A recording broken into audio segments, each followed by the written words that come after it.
Millionaire visits orphanage to bring gifts and sees a boy who looks just like him as a child. What happened next will leave you speechless. The rain hammered against the windshield like angry fists as Michael Johnson fought to keep his Mercedes on the winding mountain road. His eyes were heavy from the business dinner that had run too late. In the passenger seat, Andrea cradled their 6-month-old son Joseph, humming softly to keep him calm through the storm. "Maybe we should stop at the next motel," Andrea suggested, her voice tinged with worry. She reached over to touch Michael's arm, a gesture that had always steadied him. "We're only an hour from home," Michael mumbled, shaking his head to clear the fatigue. The digital clock on the dashboard read 2:17 a.m. He'd made this drive countless times, he thought. Just a little further. Andrea's scream came first, sharp and terrifying. Michael's eyes snapped open to see headlights bearing down on them. He'd drifted into the opposite lane. The world moved in cruel slow motion as he yanked the wheel. The Mercedes fishtailed, tires losing their grip on the rain-slicked road. Andrea's cry pierced through the screech of brakes and thunder. She curled her body around their baby as the car spun toward the guardrail. The impact was deafening. Metal screamed against metal. Glass shattered. Michael reached desperately for his wife and child as the car teetered on the edge of the ravine. For one eternal second their eyes met. Andrea's face, illuminated by the fractured headlights, showed no fear, only love and something else. Something like resolve. "I love you," she whispered. Then the car pitched forward. Michael lunged for them, his fingers brushing Andrea's sleeve before darkness claimed him. The next clear memory was the antiseptic smell of hospital walls. 3 days had passed, they told him. The car had been found at the bottom of the ravine, but when rescue workers reached it, only Michael had been recovered, thrown clear of the vehicle.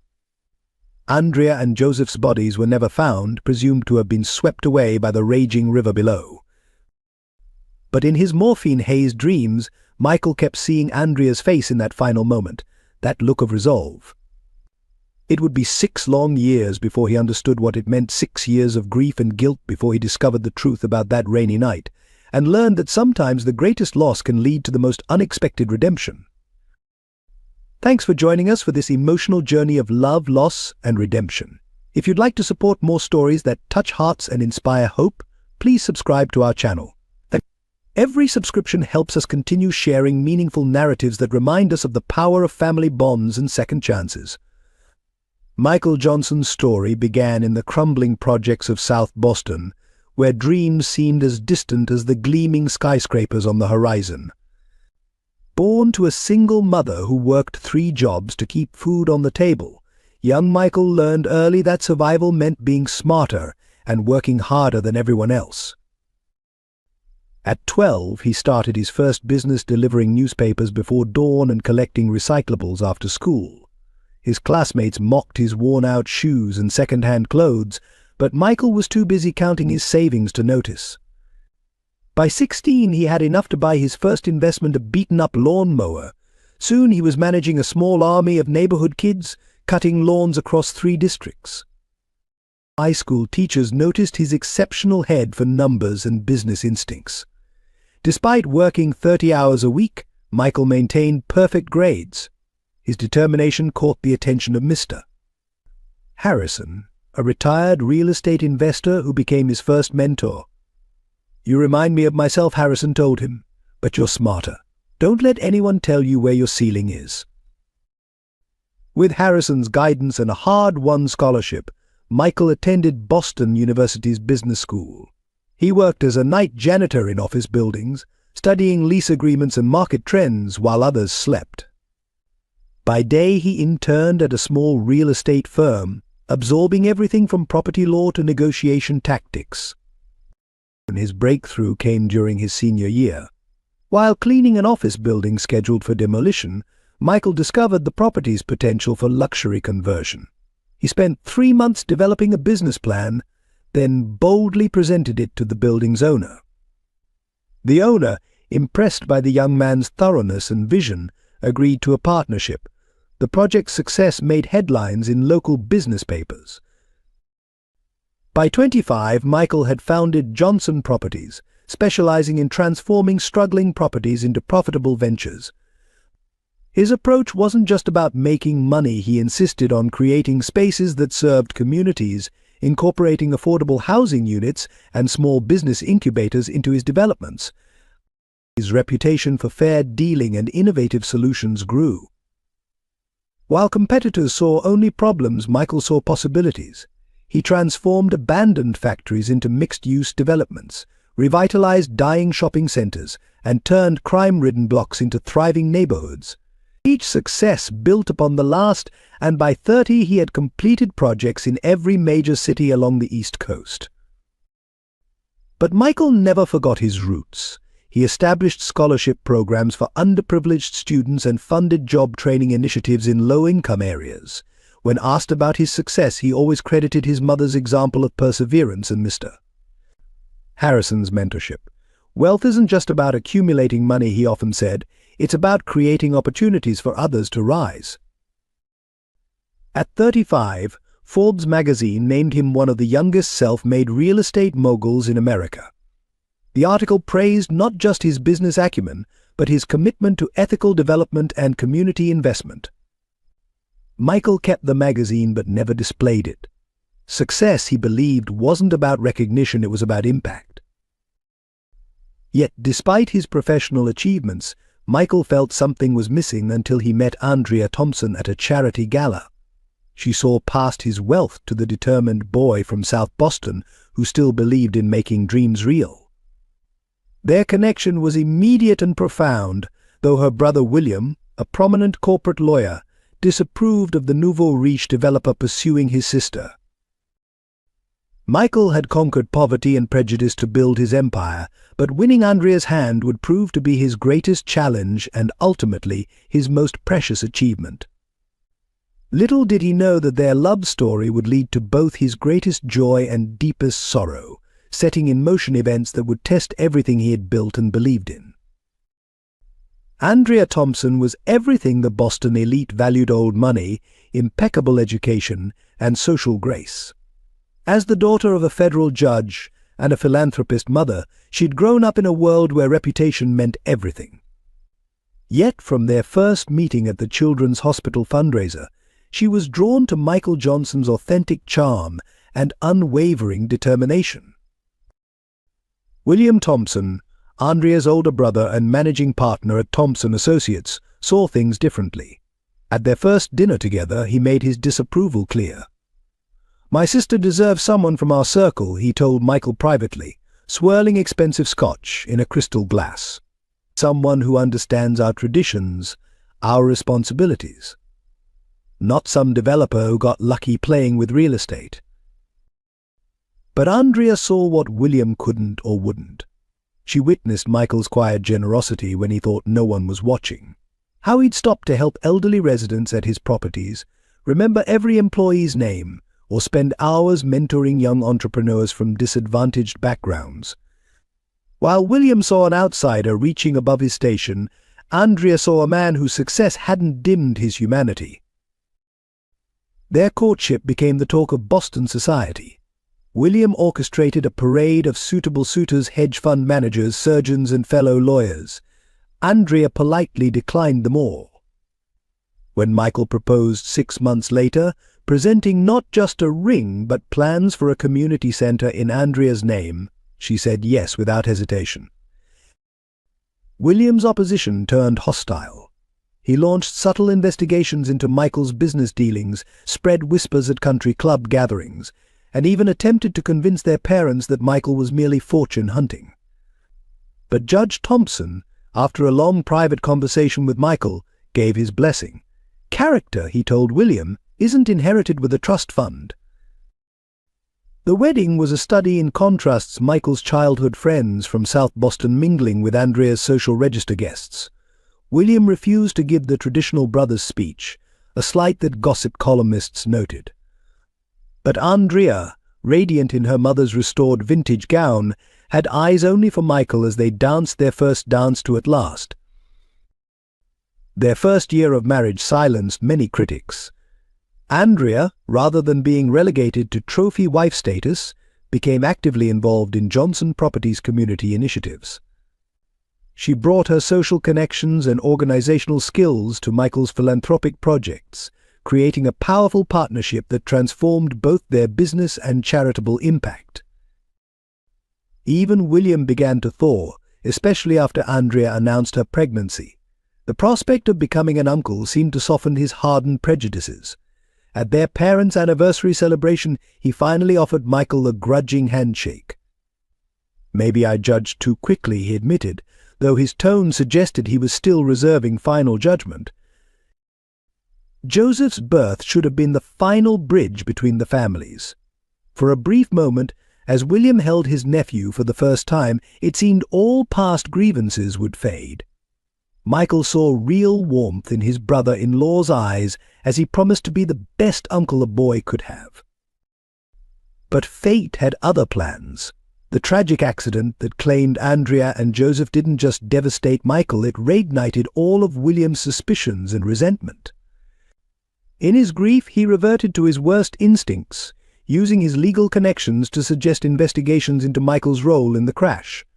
The brother-in-law, who had finally begun to accept Michael, became his most fervent accuser, unable to accept that sometimes tragedy needs no villain.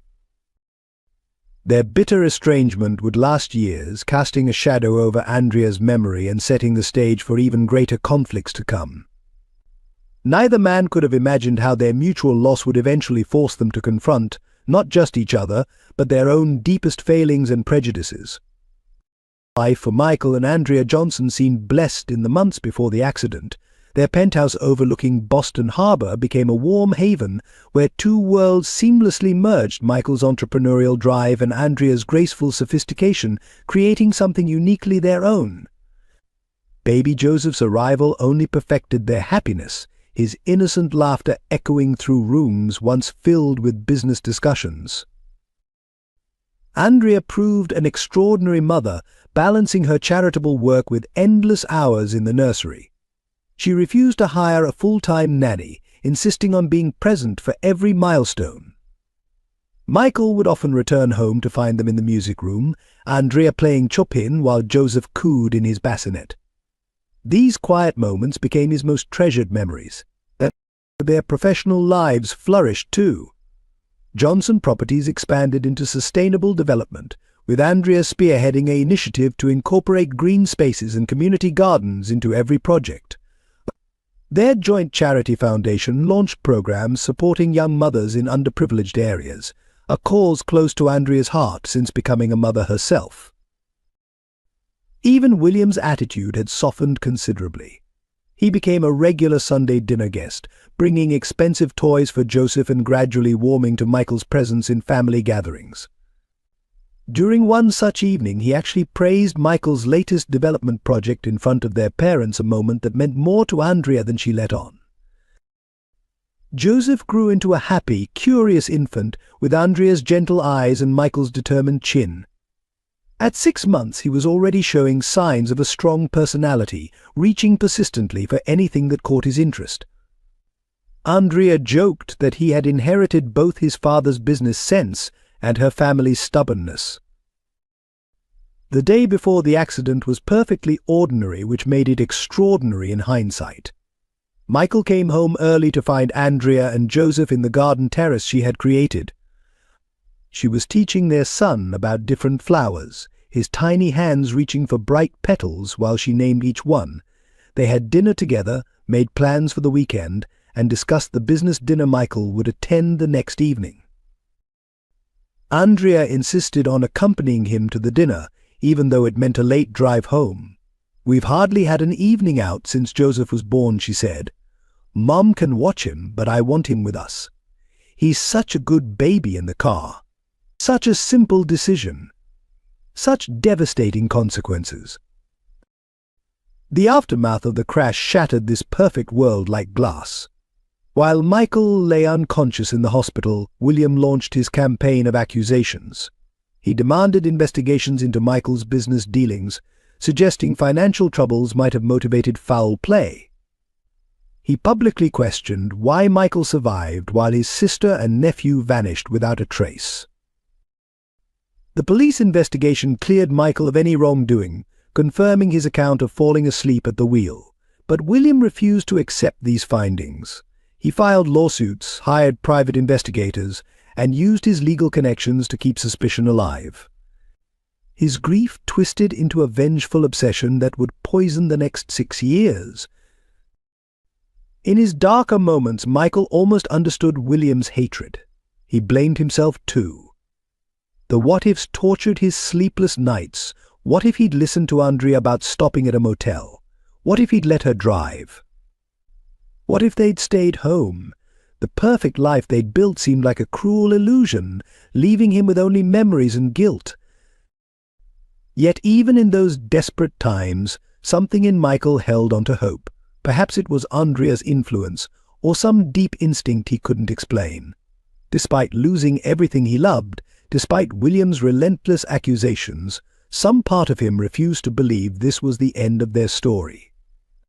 He couldn't have known then how right that feeling would prove to be. 6 years after the accident, Michael Johnson found himself standing outside St. Catherine's Home for Children on a snowy Christmas Eve. The old brick building, decorated with twinkling lights and wreaths, stood in stark contrast to the modern developments that had made him wealthy. He clutched a briefcase full of donation papers, his annual attempt to fill the void December always brought. Elizabeth Barker, the orphanage's director, greeted him at the door. Her weathered face carried the kind wisdom of someone who'd spent decades caring for society's forgotten children. "Mr. Johnson, your generosity continues to overwhelm us," she said, though something in her eyes suggested unease. She'd been unusually hesitant when he'd called about this visit, almost reluctant to accept his offer of Christmas gifts for every child. Inside, the halls buzzed with excitement. Children of all ages darted past, their eyes wide at the mountain of wrapped presents being unloaded from Michael's car. But it wasn't their joy that stopped him in his tracks, it was their loss. Each smiling face carried shadows he recognized from his own mirror, the yearning for family, for belonging, for answers to questions that might never come. "We've prepared the main hall for the gift distribution," Elizabeth said, leading him through corridors decorated with paper snowflakes and children's artwork. She spoke rapidly about the orphanage's needs, about funding challenges and maintenance issues, but Michael sensed she was avoiding something. Her hands fidgeted with her necklace, a nervous habit he'd noticed in previous meetings. The main hall had been transformed into a winter wonderland. A massive Christmas tree dominated one corner, while tables laden with cookies and hot chocolate lined the walls. Volunteers dressed as elves organized presents by age groups, consulting lists with practiced efficiency. Michael had spared no expense. Each child would receive not just toys, but practical items like winter clothes and school supplies. As the children filed in, Elizabeth pulled him aside. "Mr. Johnson, perhaps you'd prefer to wait in my office while we distribute the gifts." Her suggestion carried an almost desperate edge. "The noise can be overwhelming, and I have some paperwork regarding your donation." But Michael shook his head. After losing Joseph, he'd learned to face his pain rather than hide from it. "I'd like to stay, if you don't mind. Maybe even help hand out some presents," he managed to smile, though his heart ached watching the younger children bounce with excitement. Joseph would have been their age now. Elizabeth's face paled slightly, but she nodded. "Of course. Just, perhaps you could start with the older children. The younger ones can be quite overwhelming again," that strange hesitation. Before Michael could question it, she hurried off to organize the gift distribution. The next hour passed in a blur of torn wrapping paper and delighted exclamations. Michael found himself genuinely smiling, watching dreams come true in small ways. A teenage girl clutched art supplies to her chest, tears in her eyes. A young boy practically vibrated with joy over his first real baseball glove. Each genuine thank you helped ease the weight of memories this season always brought. Then he heard a laugh that stopped time. A sound so achingly familiar it couldn't be real. Michael turned slowly, his heart hammering against his ribs. Across the room, a small boy had just opened a remote-controlled car. He held it up triumphantly, his smile illuminating features that belonged in Michael's most treasured photographs. The boy couldn't have been more than 7. His brown hair fell across his forehead in the same unruly way Michael's did in childhood pictures. But it was his eyes that caused Michael's world to tilt. They were Andrea's eyes, down to the tiny flecks of gold around the pupils. The same eyes he'd last seen in the glare of oncoming headlights 6 years ago. Elizabeth appeared suddenly at his side, her face drawn with concern. "Mr. Johnson, are you all right? You look pale." She followed his frozen gaze and seemed to stop breathing for a moment. "Perhaps we should step outside for some air." But Michael couldn't move, couldn't breathe, couldn't tear his eyes away from this impossible mirror image of his past. "That boy," he managed finally, his voice barely a whisper. "What's his name?" Elizabeth's response came reluctantly, heavy with unspoken weight. "Matthew. His name is Matthew." She hesitated, then added, "He came to us as an infant, about 6 years ago." The timeline slammed into Michael like physical force.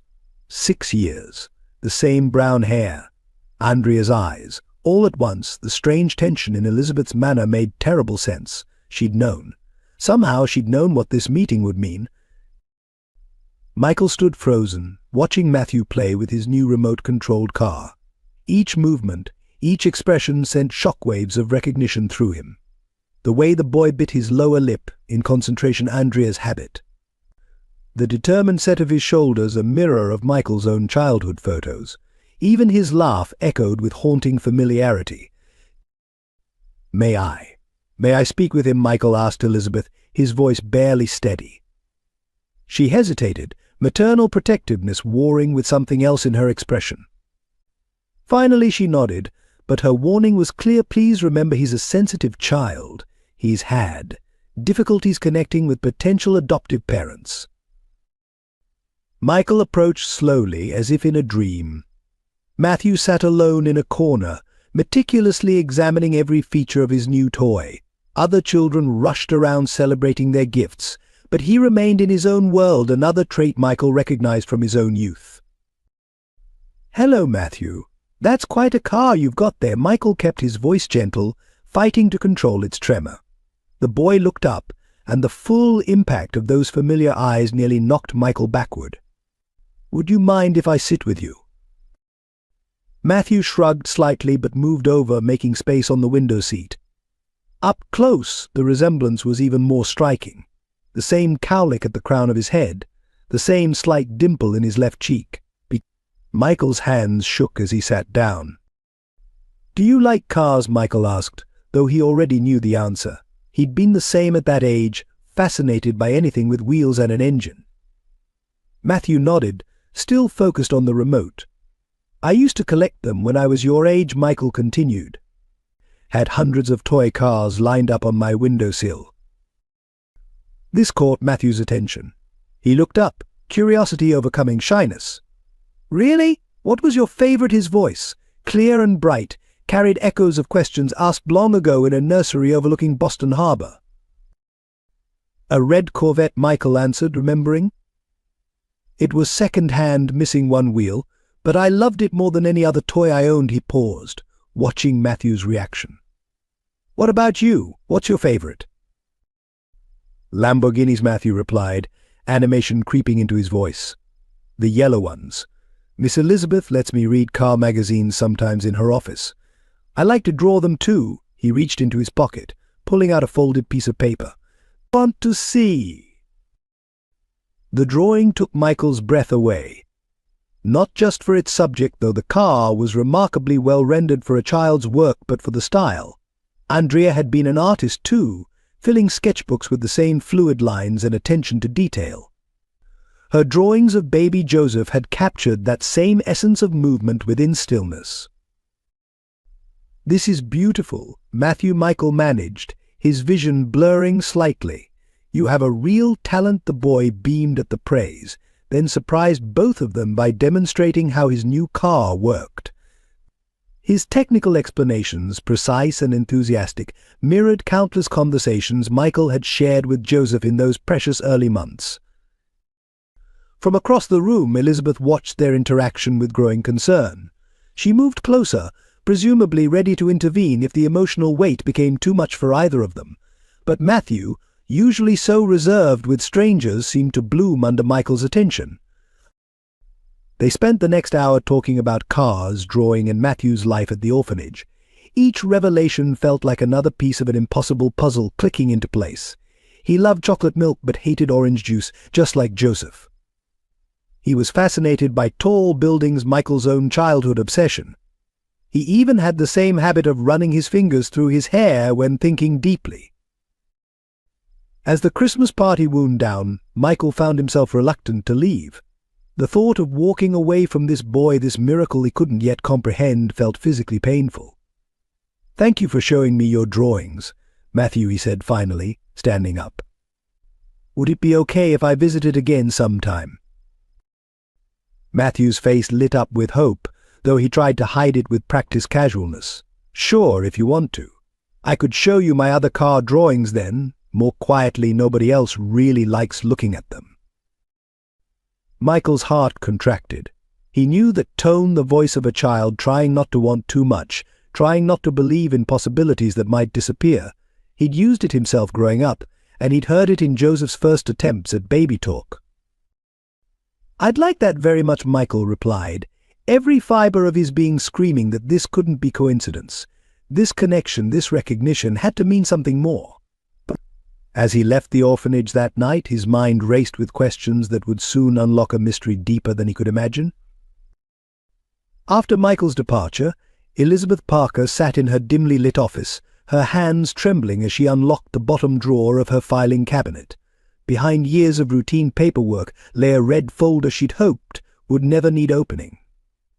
Inside was a collection of newspaper clippings, a faded note, and a photograph that had haunted her for 6 years. The photo showed a much younger Michael and Andrea Johnson at a charity gala, their happiness radiating through the newsprint. Elizabeth had recognized Michael instantly when he first approached the orphanage with donations 3 years ago. She'd spent countless nights since then wrestling with her conscience, questioning whether her silence was protection or betrayal. That night's interaction between Michael and Matthew had confirmed her worst fears. The resemblance was undeniable, but it was more than physical appearance. Their connection had been immediate, natural, the kind that usually only exists between parent and child.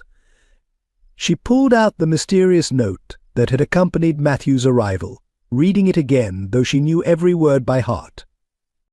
Protect him. Keep him safe. Their watching the handwriting was hurried, desperate. Along with it had come documents listing Matthew's birth date exactly matching the timeline of the Johnson tragedy. Elizabeth had done what the note asked, guarding Matthew's true identity while carefully monitoring any adoption inquiries that seemed too probing or suspicious. A soft knock interrupted her thoughts. Sarah Miller, the night nurse who'd been with St. Catherine's since before Matthew's arrival, entered quietly. "I saw them together," Sarah said without preamble, her usually calm face etched with worry. "It's time, isn't it? Time to tell what we know." Elizabeth sighed heavily. "If we're right about this, Sarah, revealing the truth could put Matthew in danger. Remember the men who came asking questions that first year? Their charitable organization that didn't exist." She shuffled through more papers in the folder. "And the mysterious car that followed our bus on last month's field trip."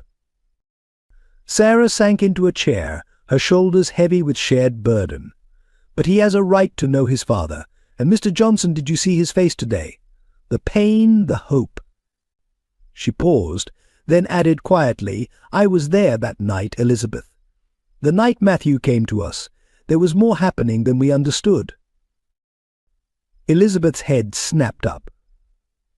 In 6 years, Sarah had never mentioned being present for Matthew's arrival. "What do you mean?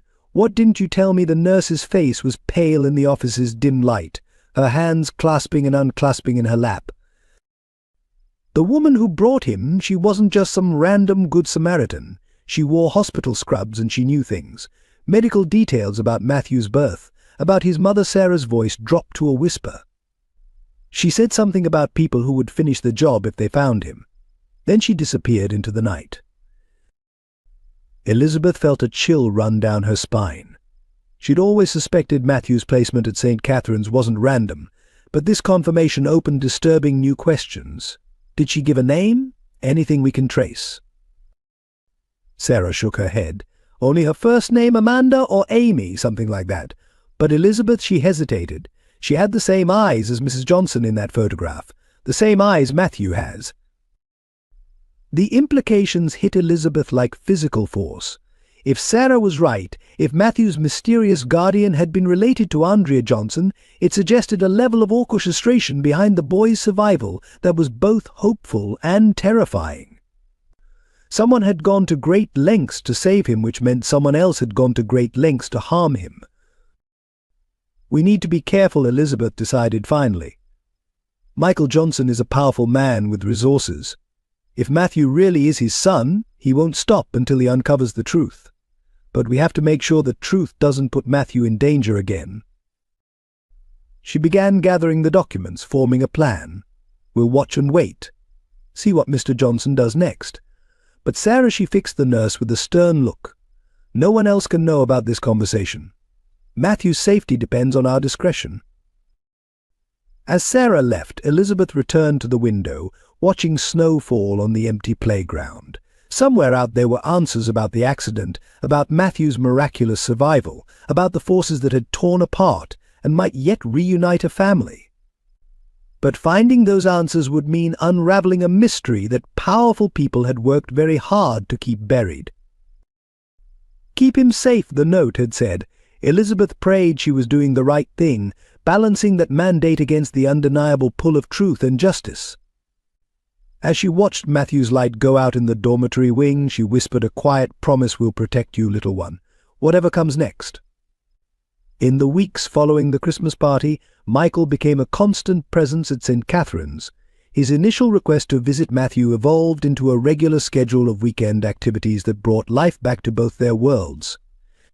Each visit peeled back another layer of their uncanny connection, revealing similarities that went far beyond physical appearance. Their Saturdays began with drawing sessions in the orphanage's art room. Michael brought professional sketch pads and colored pencils, watching in amazement as Matthew's talent flourished with proper materials. The boy had inherited Andrea's eye for detail, capturing not just the shapes of his beloved cars, but their spirit, the way light played across chrome, the subtle curves of aerodynamic design. "My wife was an artist too," Michael said one morning, as Matthew worked on a particularly intricate Ferrari sketch. He hadn't meant to mention Andrea, but the words slipped out naturally. Matthew looked up, curiosity bright in his familiar eyes. "What did she draw?" he asked, adding careful shadows to his work. The question squeezed Michael's heart, but not with the usual pain. Something about Matthew's presence made memories of Andrea feel more like comfort than torture. Everything. Buildings, people, dreams. Michael smiled softly. She filled whole books with drawings of our baby son. The pencil in Matthew's hand slowed, and Michael caught a flash of something in his expression: longing, perhaps, or recognition. Their connection deepened through shared interests and parallel habits. They both arranged their colored pencils in precise rainbow order. Both had a habit of humming while concentrating the same tuneless melody that used to drive Andrea crazy. During lunch breaks, they even reached for their drinks with the same left-handed gesture, though Matthew had been taught to write right-handed at the orphanage. Elizabeth watched their growing bond with a mixture of joy and trepidation. She couldn't deny the positive change in Matthew, his shoulders straighter, his smile quicker, his interaction with other children more confident. Yet she kept the red folder in her desk, a constant reminder of unseen dangers. One rainy Sunday, Michael arrived to find Matthew in tears. Some older boys had torn up his favorite drawing, a Lamborghini he'd worked on all week. Michael sat with him, letting the boys' hurt pour out.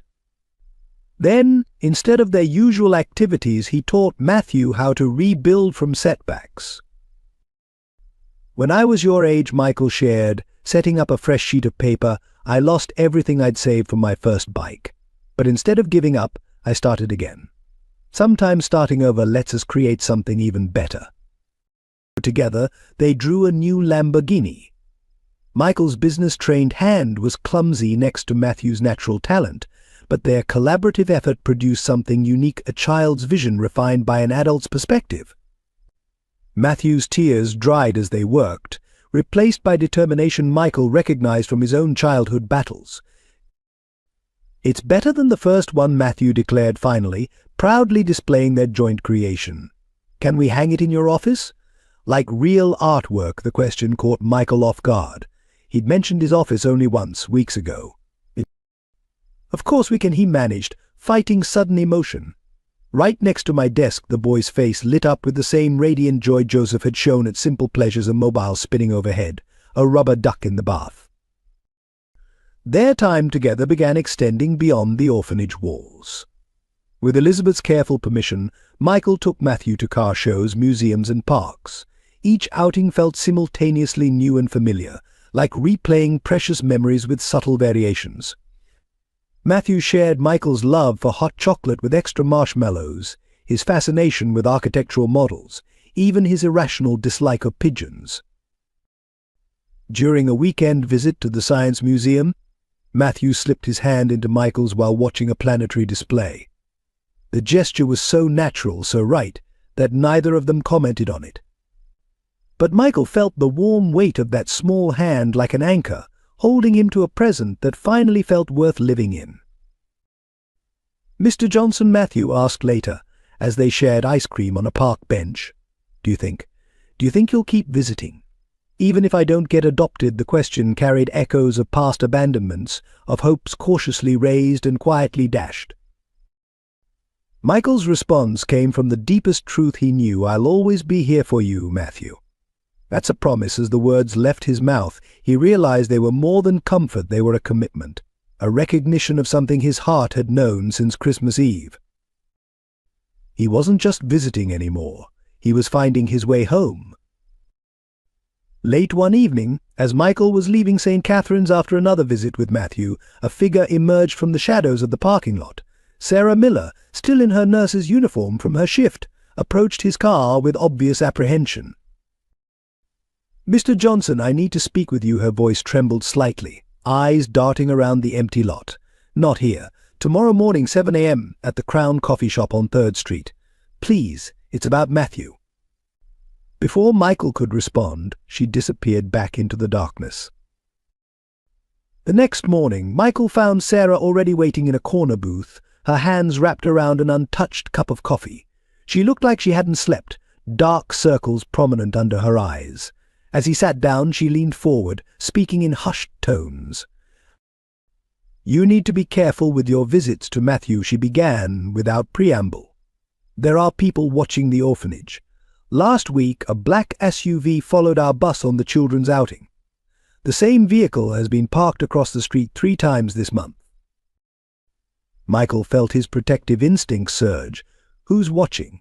What do they want with Matthew? Sarah's hands tightened around her cup, knuckles turning white. 6 years ago, I was working the night shift at Boston General when a woman brought in a baby boy. She was desperate, terrified.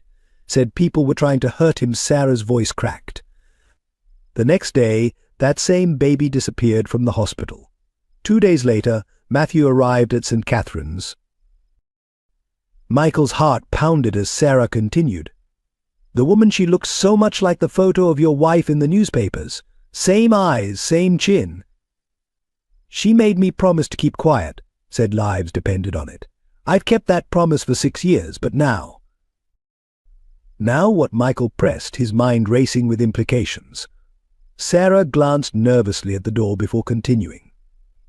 "Last month, men in suits came to the orphanage. Said they were from a children's charity, wanted to review our records. But their questions focused on children who arrived 6 years ago. Elizabeth turned them away, but they've been back watching." She pulled an envelope from her purse, sliding it across the table. Inside was a photograph, creased and worn. It showed a hospital nursery, and in the background, partially visible, was a woman holding a baby. Though blurry, her profile was unmistakably familiar. "That's the security camera footage from that night," Sarah whispered. "I shouldn't have kept it, but something told me it was important. The woman, she said something about a brother who couldn't be trusted and people who would finish the job if they found them." Michael stared at the photo, his hands shaking. William, the brother who couldn't be trusted. The pieces were starting to align in a terrifying pattern. "There's more," Sarah continued, her voice barely audible. "The woman left a note with the baby.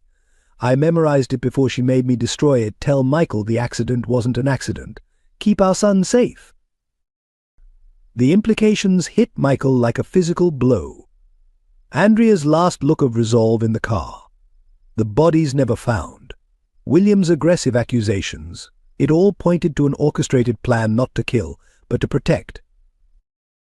"Why are you telling me this now?" Michael managed, his throat tight with emotion.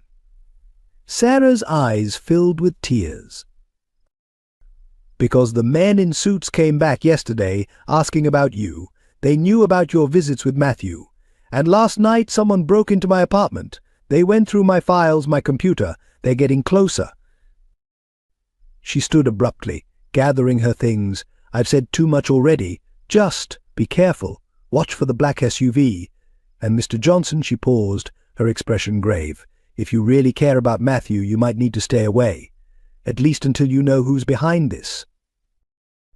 As Sarah hurried out of the coffee shop, Michael sat frozen, the photograph burning a hole in his pocket. The accident wasn't an accident. Andrea had known something dangerous enough to fake their deaths, to hide their son in plain sight. He pulled out his phone, fingers hovering over his lawyer's number. But if William was involved, who could he trust? The stakes had suddenly become clear. This wasn't just about reuniting with a lost child. It was about protecting Matthew from whatever threat had forced Andrea to make the ultimate sacrifice. Looking out the window, Michael noticed a black SUV parked across the street. As he watched, it pulled away from the curb, disappearing into traffic. The game had changed, and he was playing for keeps.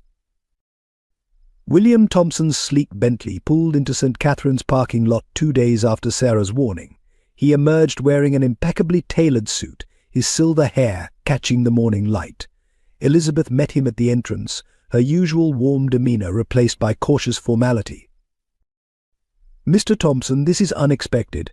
How can I help you?" She positioned herself in the doorway, subtly blocking his entry.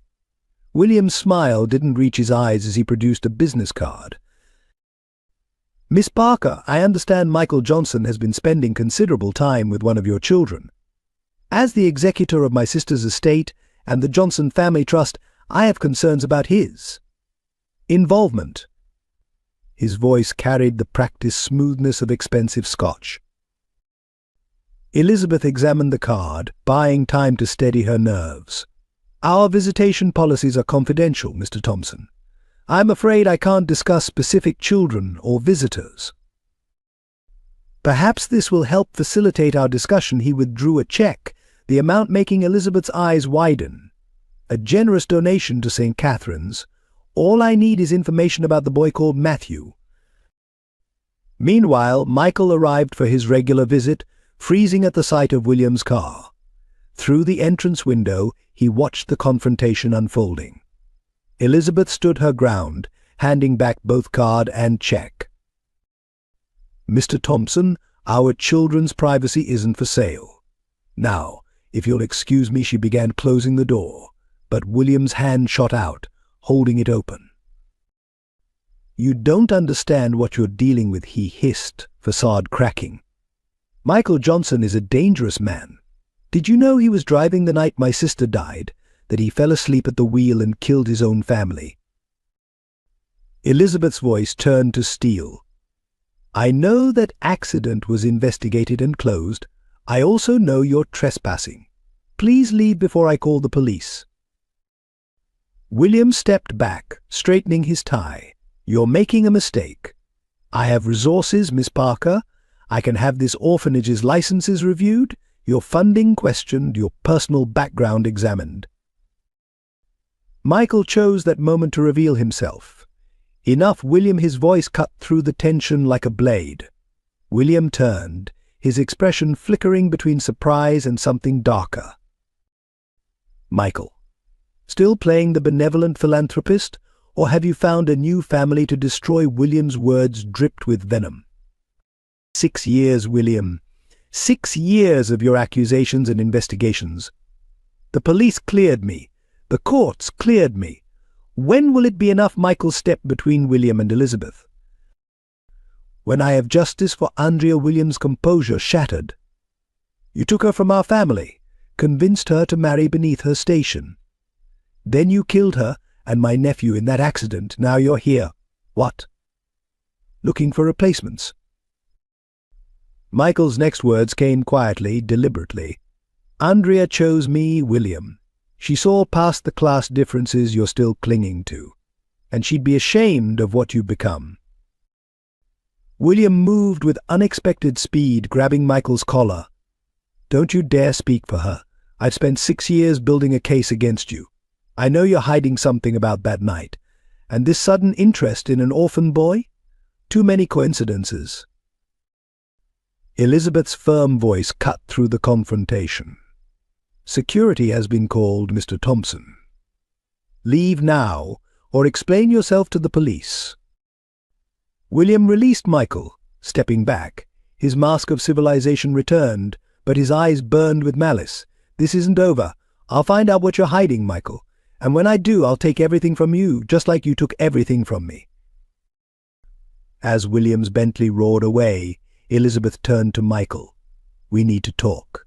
About Matthew, about that night, about everything. She led him to her office, where Sarah Miller was already waiting, clutching the red folder. William's right about one thing, Michael said, sinking into a chair. There are too many coincidences. Matthew's age, his appearance, Sarah's story about the woman at the hospital. He looked at both women. I think it's time for complete honesty. Elizabeth shared a look with Sarah before opening the folder. Yes, it is, because William Thompson wasn't just making threats. Last week he filed papers to have Matthew's adoption records unsealed. He's using his legal connections to gain custody rights as the boy's closest living relative. Michael felt the blood drain from his face. He knows. Somehow he knows Matthew is Joseph. But how? That's not all, Sarah added quietly. The men in the black SUV, they work for Thompson Associates. William hasn't been grieving for 6 years, Michael. He's been hunting. James Cooper sat in his dimly lit office, surrounded by 6 years of evidence about the Johnson case.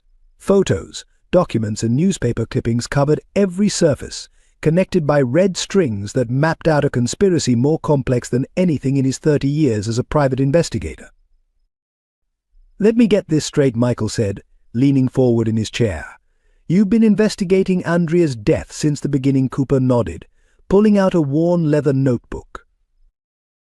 Your brother-in-law hired me initially, Cooper admitted, his weathered face grim. He wanted proof you'd orchestrated the accident. But the deeper I dug, the more I realized he was looking in the wrong direction.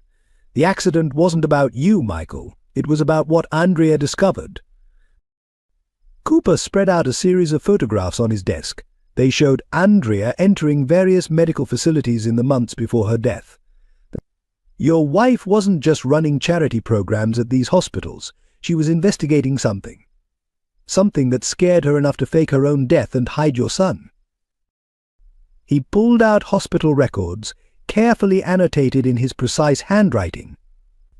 2 months before the accident, Andrea visited 5 different hospitals' pediatric wards. At each one, she accessed files about missing children. Children who disappeared from wealthy families, only to turn up in foreign adoption rings. Michael's hands trembled as he picked up one of the reports. Are you saying Andrea uncovered a trafficking operation? Not just any operation. Cooper's voice dropped lower. These weren't random kidnappings. They were targeted. Every child came from families involved in major real estate developments. Families like yours who were closing deals worth millions. He unveiled a complex chart showing money trails and shell companies. The pattern was clear. A child would disappear, Then suddenly the parents would agree to sell valuable properties at below-market rates. The buyers always traced back to the same investment group, Horizon Ventures. Michael's blood ran cold.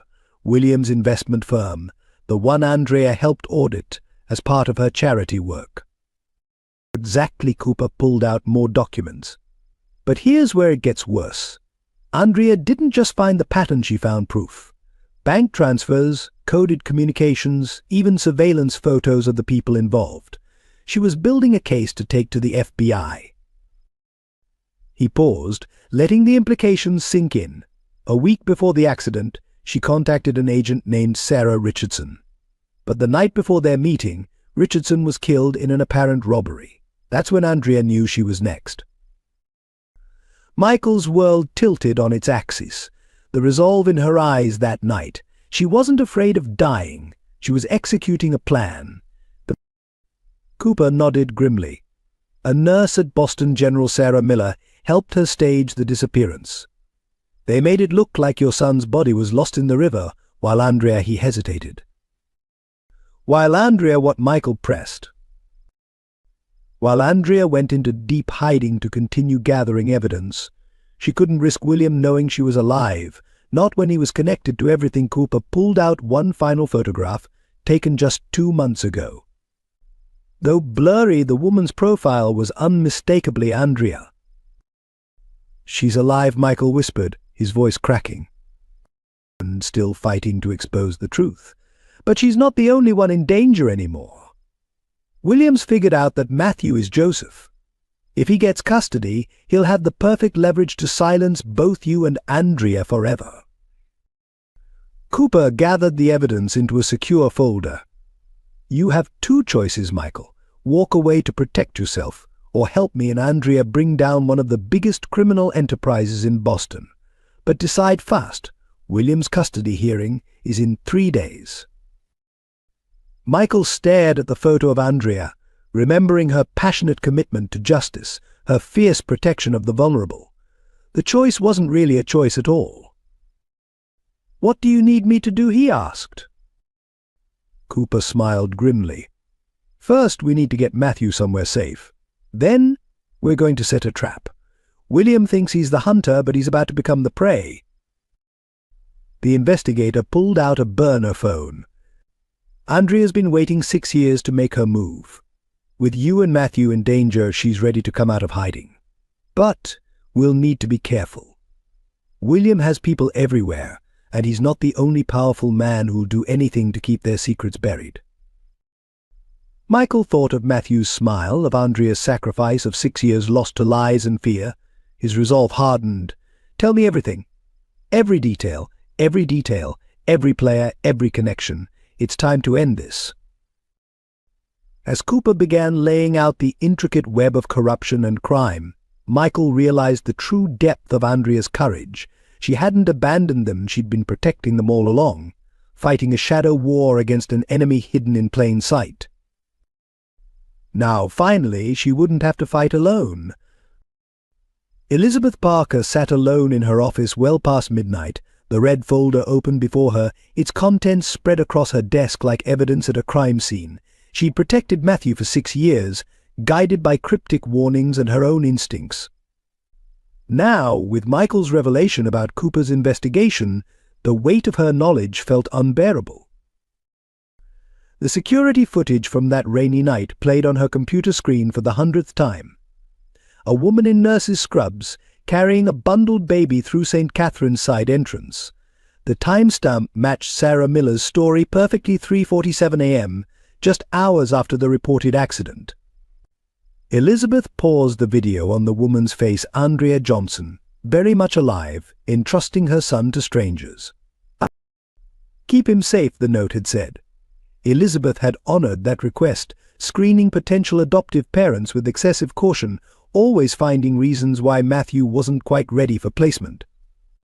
She'd watched him grow, seeing shadows of his parents in every gesture, Michael's determination, Andrea's artistic soul.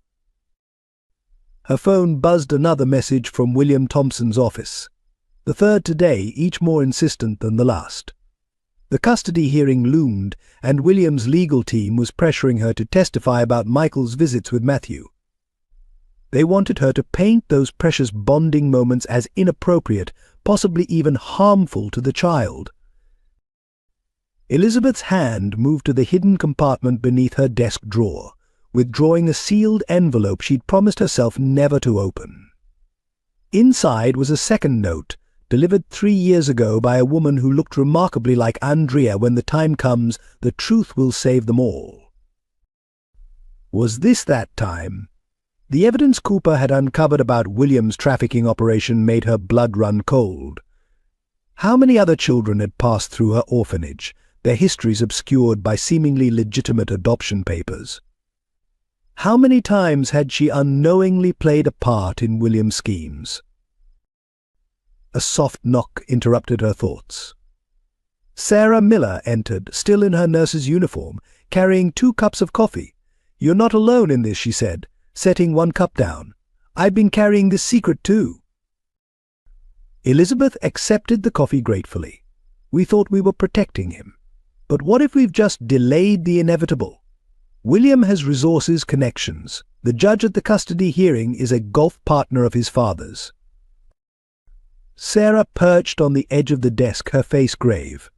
"That's why we need to tell Michael everything. Not just about Matthew's arrival, but about the other children. The ones William's people placed here over the years, who disappeared into foreign adoptions before we understood the pattern." Elizabeth's hands trembled. "If we do this, if we help Michael and Cooper expose the trafficking ring, every child in this orphanage could be at risk. William's retaliation would be less devastating than letting him win." Sarah finished firmly.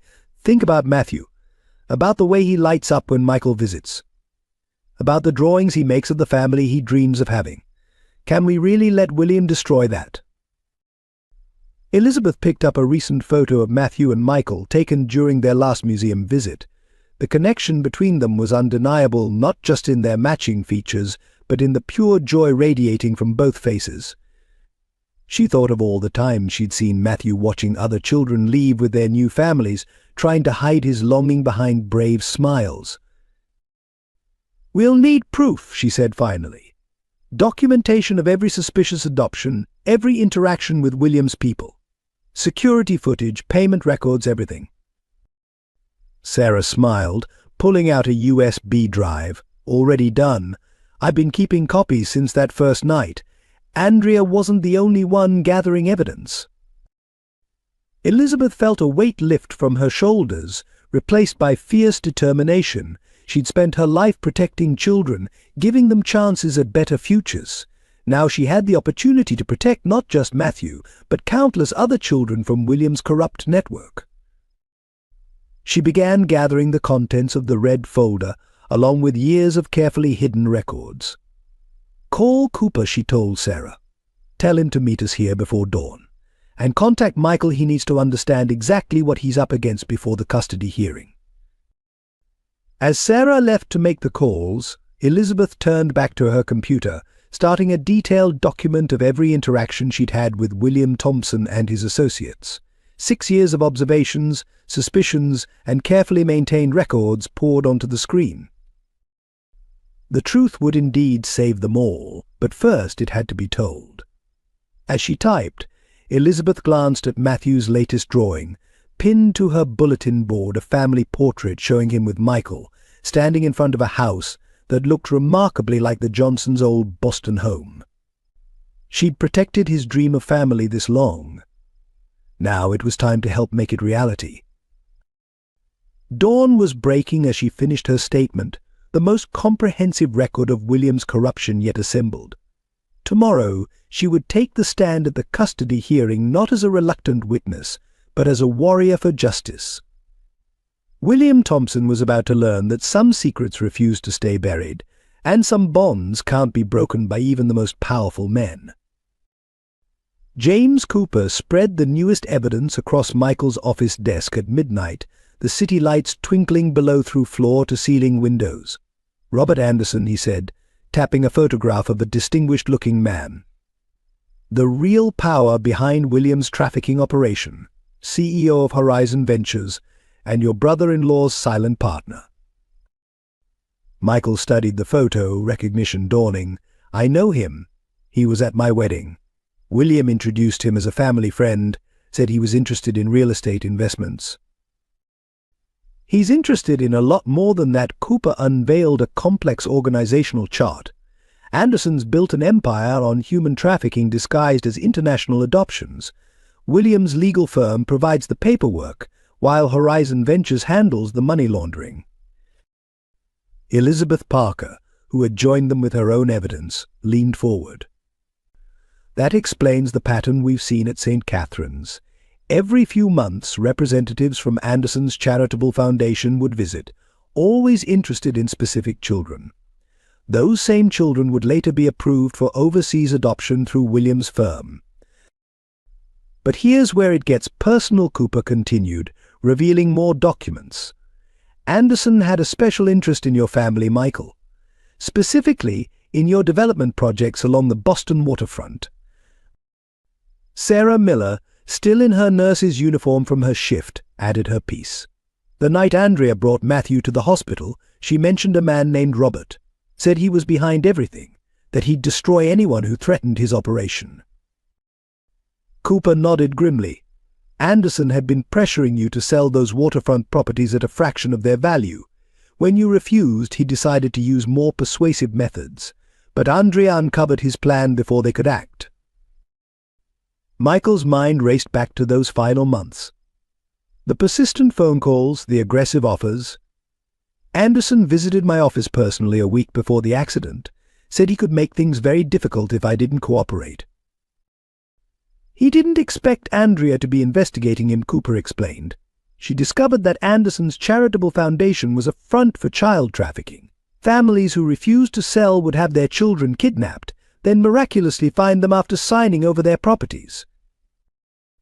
Elizabeth pulled out her records. Over the past 6 years, 15 children from wealthy families came through St. Catherine's.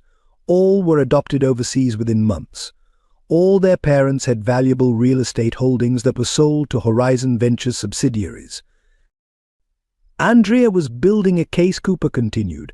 She had proof of Anderson's connection to at least 30 kidnappings. But when she tried to contact the FBI, she discovered Anderson had people inside law enforcement. That's when she realized she had to disappear. Sarah spoke up. She chose St. Catherine's because of its connection to Anderson's foundation. Hide Matthew in plain sight, where they'd never think to look for him. It was brilliant, really. Michael struggled to process the scope of the conspiracy. But why is William making his move now? After 6 years. Cooper's expression darkened, because Anderson's planning something big, the entire Boston waterfront, transformed into luxury developments. Your old properties are the final piece they need. With Matthew as leverage, they could force you to sign everything over. There's more, Elizabeth added quietly. Anderson's foundation just submitted paperwork to take over St. Catherine's management. If they succeed, they'll have direct access to hundreds of vulnerable children. The implications hit Michael like a physical blow. This wasn't just about his family anymore. Anderson and William were planning to expand their operation, using St. Catherine's as a pipeline for their trafficking network. We have less than 72 hours, Cooper stated flatly. The custody hearing is Friday morning. William's judge will rubber-stamp his guardianship claim, and Matthew will disappear into Anderson's system, unless we stop them first, Michael finished, newfound determination in his voice. We have evidence, witnesses, we can expose everything. Cooper's expression remained grave. It won't be that simple. Anderson has judges, police, even FBI agents on his payroll. One wrong move, and we'll all disappear, including Matthew. Then we don't make a wrong move, Michael declared. Elizabeth, can you protect Matthew at St. Catherine's? She nodded firmly. We've already enhanced security. Sarah and I take turns watching him around the clock. Good. Cooper, get everything ready. Every document, every witness, every piece of evidence. We're not just going to expose them, we're going to destroy them. For Andrea, for Matthew, for every child they've ever hurt. As the others left to prepare, Michael stood at his window, looking out over the city he'd helped build. Somewhere out there, Andrea was waiting, fighting her own battle against Anderson's empire. Soon they'd reunite their family and bring down the monsters who'd torn them apart. But first they had to survive the next 72 hours. The morning of the custody hearing dawned cold and grey. Michael arrived at the courthouse early, finding Robert Anderson waiting on the steps. The older man looked exactly as Michael remembered from the wedding, immaculately dressed, radiating quiet authority. Michael Anderson smiled, extending his hand. It's been too long. 6 years, I believe the implied threat hung in the air between them. Michael ignored the offered hand. Let's skip the pretense, Robert. I know everything about the trafficking, the property schemes, all of it. Walk away now, or I'll destroy you. Anderson's smile never wavered. My dear boy, do you really think you're the first to make such threats? Ask your wife how that worked out for her. He stepped closer, voice dropping. Though I must admit, Andrea proved more resilient than expected. Such a shame we never found her body. She's alive, Michael said quietly. And she's been gathering evidence against you for 6 years. One word from me and everything goes public. Ah, but you won't say that word, will you? Anderson's eyes hardened. Not with young Matthew's fate hanging in the balance. Such a remarkable boy. So like his father and his mother. Michael's hands clenched. Stay away from my son. Your son Anderson chuckled. According to all legal records, Joseph Johnson died 6 years ago. Matthew is a ward of the state, soon to be in the custody of his loving Uncle William, unless I sign over the waterfront properties, Michael finished. That's what this is really about, isn't it? Anderson spread his hands. Business is business. Sign the papers and Matthew stays at St. Catherine's, safe and sound. Refuse and well. There are many lovely families overseas eager to adopt a healthy American boy. You're a monster, Michael breathed. I'm a businessman, Anderson corrected, one who's given you a very generous offer. The papers are in William's office. You have until the hearing starts to make your decision. He turned to leave, then paused. Oh, and Michael, don't bother with the evidence you and Cooper have gathered. My associates are visiting his office right now. Tragic. How many files can be lost in a simple break-in? But Michael smiled, a cold expression that gave Anderson pause.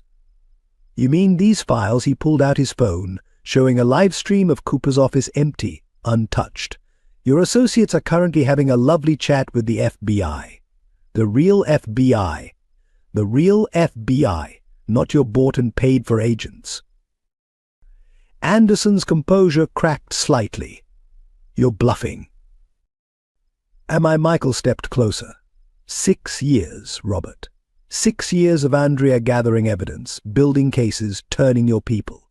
Did you really think she was working alone? That Cooper was our only ally. He nodded toward a group of tourists photographing the courthouse. See that woman with the red scarf? One of Andrea's contacts in the Justice Department. The hot dog vendor on the corner. Interpol. You're done, Robert? Your empire ends today. Anderson's face contorted with rage. You fool. You have no idea what you're dealing with. One phone call, and Matthew disappears forever. Another, and Andrea's safe house in Vermont isn't so safe anymore. Yes, he smiled at Michael's shock. We know exactly where she is. No, came a familiar voice behind them. You don't. Anderson turned slowly. Andrea Johnson stood at the bottom of the courthouse steps, very much alive, very much on Vermont. Behind her were dozens of federal agents, removing their various disguises. Hello, Robert, she said calmly. Thank you for that lovely confession. I'm sure the grand jury will find it fascinating. She held up her phone, the recording light blinking. You can't. Anderson reached inside his jacket, but froze as weapons appeared around him. 6 years, Andrea continued, climbing the steps to stand beside Michael. 6 years of watching you destroy families, steal children, ruin lives. But you made one crucial mistake. She took Michael's hand. You underestimated the power of love. A mother's love. A father's love. The kind of love that makes you never stop fighting, never stop believing. Anderson looked around wildly as agents moved in. William will never let you win. He has judges' evidence. William confessed an hour ago, Cooper said, appearing with a thick file. Turns out even he has limits. Trafficking children was business, but threatening his own nephew. That crossed a line. As agents led Anderson away, Andrea turned to Michael, tears in her eyes. I'm so sorry for everything, for not telling you, for letting you believe. Michael pulled her close, 6 years of grief and longing pouring out in that embrace. You protected our son. You fought monsters. Never apologize for that. Speaking of our son, Andrea smiled through her tears. We have a custody hearing to attend, ready to get our family back. Hand in hand, they climbed the courthouse steps, leaving Anderson's shattered empire behind. Their battle wasn't over. There would be trials, testimonies, more conspirators to catch. But the hardest part was done. Love had won. Family had won. The truth had won. Inside the courthouse, Sarah Miller waited in a small conference room, her hands shaking as she reviewed her testimony. The last 6 years of secrets were about to come pouring out, but there was one final truth she hadn't shared with anyone, not even Elizabeth. When the door opened, she expected Cooper or the federal agents. Instead, Andrea Johnson walked in, looking exactly as she had that rainy night 6 years ago. Their eyes met in silent recognition. You never told them, did you? Andrea asked softly, sitting across from her. That we knew each other before, that you were more than just a random nurse that night. Sarah shook her head, tears welling up. How could I? Telling them you were my sister would have put everyone in danger. Even now, Robert Anderson's people are watching my daughter in Chicago, waiting to see if I betray them. Andrea reached across the table, squeezing her hand. Catherine's safe. FBI agents moved her an hour ago. You can tell the whole truth now. Sarah's relief came out in a sob. For 6 years she'd lived in constant fear, taking the night shift at St. Catherine's to protect Matthew while knowing her own child could pay the price for her loyalty. I should have helped you sooner, Sarah whispered. When you first discovered what William and Anderson were doing, I should have gone to the authorities with you. You did help me, Andrea assured her. You gave Matthew a safe haven, watched over him all these years. You risked everything to protect my son while living under Anderson's threats. The door opened again, and Michael entered. Sarah stood, wiping her eyes. Michael, there's something you need to know before the hearing. She pulled out an old photograph, 2 young girls in graduation caps, arms around each other. Andrea and I aren't just old friends. We're sisters. Michael sank into a chair, understanding dawning. That's why you look so familiar when we met at the hospital. Why Matthew has some of your features too. Sarah nodded. Our parents divorced when we were young. I took our mother's name, Miller. Andrea stayed Thompson with our father and William. When she uncovered Anderson's trafficking operation, I was the only one she could trust completely. William never knew we stayed in contact, Andrea added. After the divorce, he shut out everyone from our mother's side of the family. That's why Sarah was perfect, the last person he'd suspect of helping me. But it came at a terrible cost, Sarah continued. Anderson discovered my connection to Catherine. He threatened to make her disappear into his trafficking network if I ever told anyone what I knew. So I stayed silent, working nights at St. Catherine's, watching Matthew grow up without being able to tell him I was his aunt. Michael stood, pulling Sarah into a hug.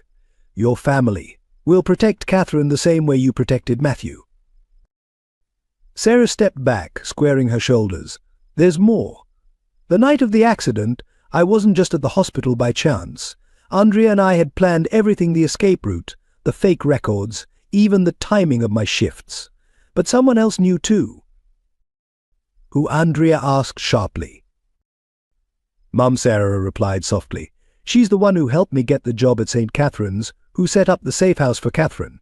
She's been working all these years to gather evidence against Anderson's operation, using her connections in social services. Fresh tears fell as Sarah continued. She died last month, a supposed car accident. Her last message to me was about documents she'd hidden, proof of Anderson's entire network. I retrieved them last night. She pulled out a USB drive. Everything's here: names, dates, bank accounts. Mom died to protect this information. Andrea covered her mouth, grief and guilt washing over her face. I never knew. All this time, she was fighting for us, and I never knew. She understood, Sarah assured her. She wanted you safe, wanted Matthew safe, and now her sacrifice will help bring down the people who destroyed our family. The conference room door opened once more. Cooper entered with federal agents, ready to take Sarah's testimony. She stood straighter, years of fear falling away. I'm ready, she declared, ready to tell everything. About Anderson, about William's involvement, about how our mother gave her life to expose their crimes. Matthew isn't the only child who deserves justice. As Sarah began her testimony, Andrea and Michael listened in awe of her courage. She named names, provided dates, connected dots that had eluded investigators for years. Her voice grew stronger with each revelation, each secret finally brought to light. When she finished, Sarah looked drained but peaceful. Catherine, I can't hide anymore after this. Anderson's people will never stop hunting us. You don't have to hide, Michael said firmly. You're coming home with us, both of you. Family stays together. Sarah looked at her sister, seeing the same determination in Andrea's eyes. After 6 years of shadows and separation, they were finally ready to stand in the light together. William Thompson sat alone in his office, staring at the leather-bound journal on his desk. He'd found it hidden in Andrea's old music box, delivered anonymously that morning.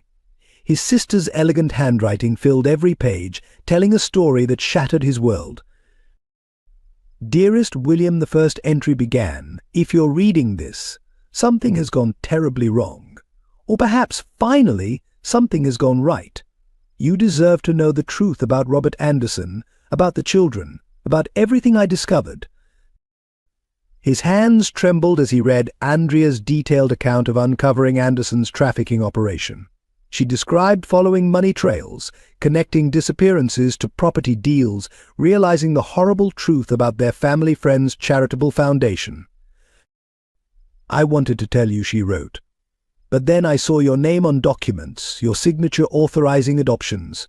I prayed you were an unwitting participant, that Anderson had deceived you as he deceived so many others. William's coffee grew cold as he read about Andrea's desperate attempts to gather evidence. She'd discovered that Anderson was using William's law firm to legitimize his operation, exploiting his trust and ambition. The night I confronted Anderson, he laughed, said you were too valuable to waste, too ambitious to question where the money came from. He showed me photos of you at meetings I hadn't known about, deals I didn't understand. Your brother chose his side, he told me. Choose yours. Tears fell on the pages as William remembered those meetings. Anderson presenting opportunities, explaining away irregularities, always emphasizing the greater good of their work. He'd believed they were helping children find homes, believed the property deals were just smart business. I couldn't bear to think you knew, Andrea's words continued. My big brother, who taught me to ride a bike, who defended me from bullies, who cried at my wedding despite pretending to disapprove. So I investigated alone, gathering proof while pretending everything was normal. The journal detailed her growing horror as she uncovered the full scope of Anderson's operation. Children taken from wealthy families, properties acquired through extortion, a network reaching into law enforcement and government. When I discovered I was pregnant, everything changed. Suddenly the risk wasn't just to me. Anderson had to be stopped, but I couldn't trust anyone, not the police, not our father's friends, not even you. Especially not you. William's hands shook as he read about the night of the accident. It hadn't been an accident at all, but an elaborate plan to protect Joseph and continue fighting Anderson's empire. Sarah helped me disappear. Our sister, yes, William, the one you pushed away after the divorce, risked everything to save your nephew. While you spent 6 years blaming Michael, she spent 6 years protecting your family. The truth hit William like physical blows. Every accusation he'd hurled at Michael, every legal obstacle he'd created, every suspicious whisper he'd spread, all of it had helped Anderson maintain his power. I watch you sometimes, at Father's Club or charity events.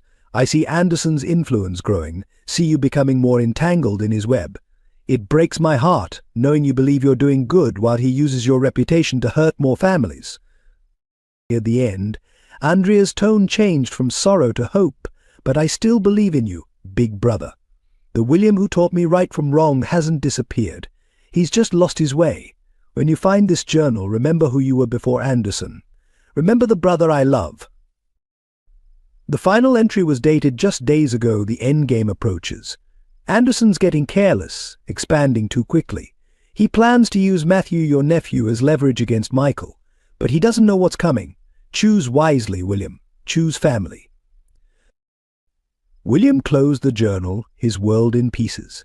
Decades of reputation, of careful career building, all built on a foundation of stolen children and broken families. He'd become the very thing Andrea had fought against. His phone buzzed Anderson's number, probably calling about the custody hearing, about using William's legal expertise to gain control of Matthew. His hand hovered over the answer button. Then he looked at the family photo on his desk. Andrea at her wedding, radiant in white, his arm around her shoulders. They were both smiling, both innocent of what lay ahead. He'd sworn that day to always protect his little sister. William picked up his phone, but dialed a different number. Cooper? I'm ready to talk. About everything. Anderson, the trafficking, all of it. I choose family. Within an hour, federal agents filled his office, recording his confession. He named names, provided documents, unlocked every dark secret he'd helped hide.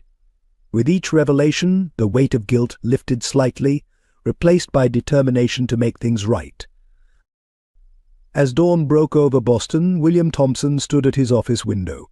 Andrea's journal clutched to his chest. He'd lost his way, but she'd never lost faith in him. Now, with the custody hearing approaching, he had one chance to prove her right. One chance to be the brother she deserved, the uncle Matthew needed, the man he'd forgotten how to be. The evening before the custody hearing, Michael left Cooper's office late, his briefcase heavy with evidence for the next day's proceedings. The parking garage was eerily quiet, his footsteps echoing between concrete pillars. He was so focused on tomorrow's strategy that he almost missed the reflection in a car window, a shadow moving where no shadow should be. His military training from years ago kicked in. Michael dropped and rolled as the first bullet shattered the window above him. Glass rained down as he scrambled behind a concrete pillar, heart pounding. 2 more shots cracked through the garage, the echoes making it impossible to pinpoint the shooter's location. "Just business," Mr. Johnson, a voice called out, professional and cold. "Nothing personal. Mr. Anderson simply can't risk tomorrow's hearing." Footsteps approached slowly, deliberately. The shooter was confident, unhurried. Michael's mind raced. His car was 20 yards away, the garage exit even further. The elevator would be suicide. His phone was in his briefcase, dropped in that first dive for cover. The evidence, everything they'd gathered against Anderson, scattered across the garage floor. Another shot struck the pillar, sending concrete chips flying. "Make it easy on yourself. Quick and clean. Otherwise I'll have to visit St. Catherine's next. Children have so many accidents these days." The threat against Matthew cleared Michael's mind instantly. He wasn't just fighting for his life, he was fighting for his son's future. The shooter's voice had come closer. In the dimness, Michael could see his reflection in a car's hubcap, approaching from the left. Michael removed his tie, waiting. When the shooter rounded the pillar, he was met with empty space. The momentary confusion was all Michael needed. He dropped from above, having used his tie to pull himself up the pillar. They crashed together, the gun skittering across the concrete. The assassin was skilled, professionally trained. His elbow caught Michael's ribs with crushing force.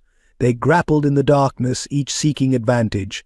Michael took several hard blows, tasting blood, but he had something the shooter didn't, a reason to survive that went beyond money. My son Michael growled, blocking a strike and countering with a desperate punch. Will never another hit. Be afraid. The shooter staggered.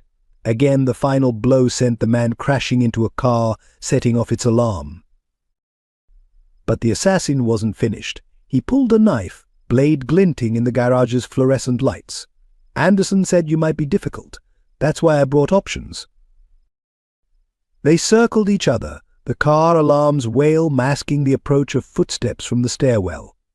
The knife darted in, opening a cut on Michael's arm.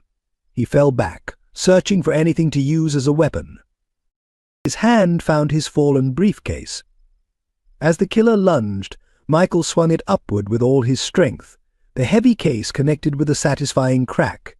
The assassin stumbled, but his knife slashed again, catching Michael's side. Both men were bleeding now, their breaths harsh in the enclosed space. The killer smiled, a cold expression. Last chance, Mr. Johnson. Think of your son. I am Michael, replied.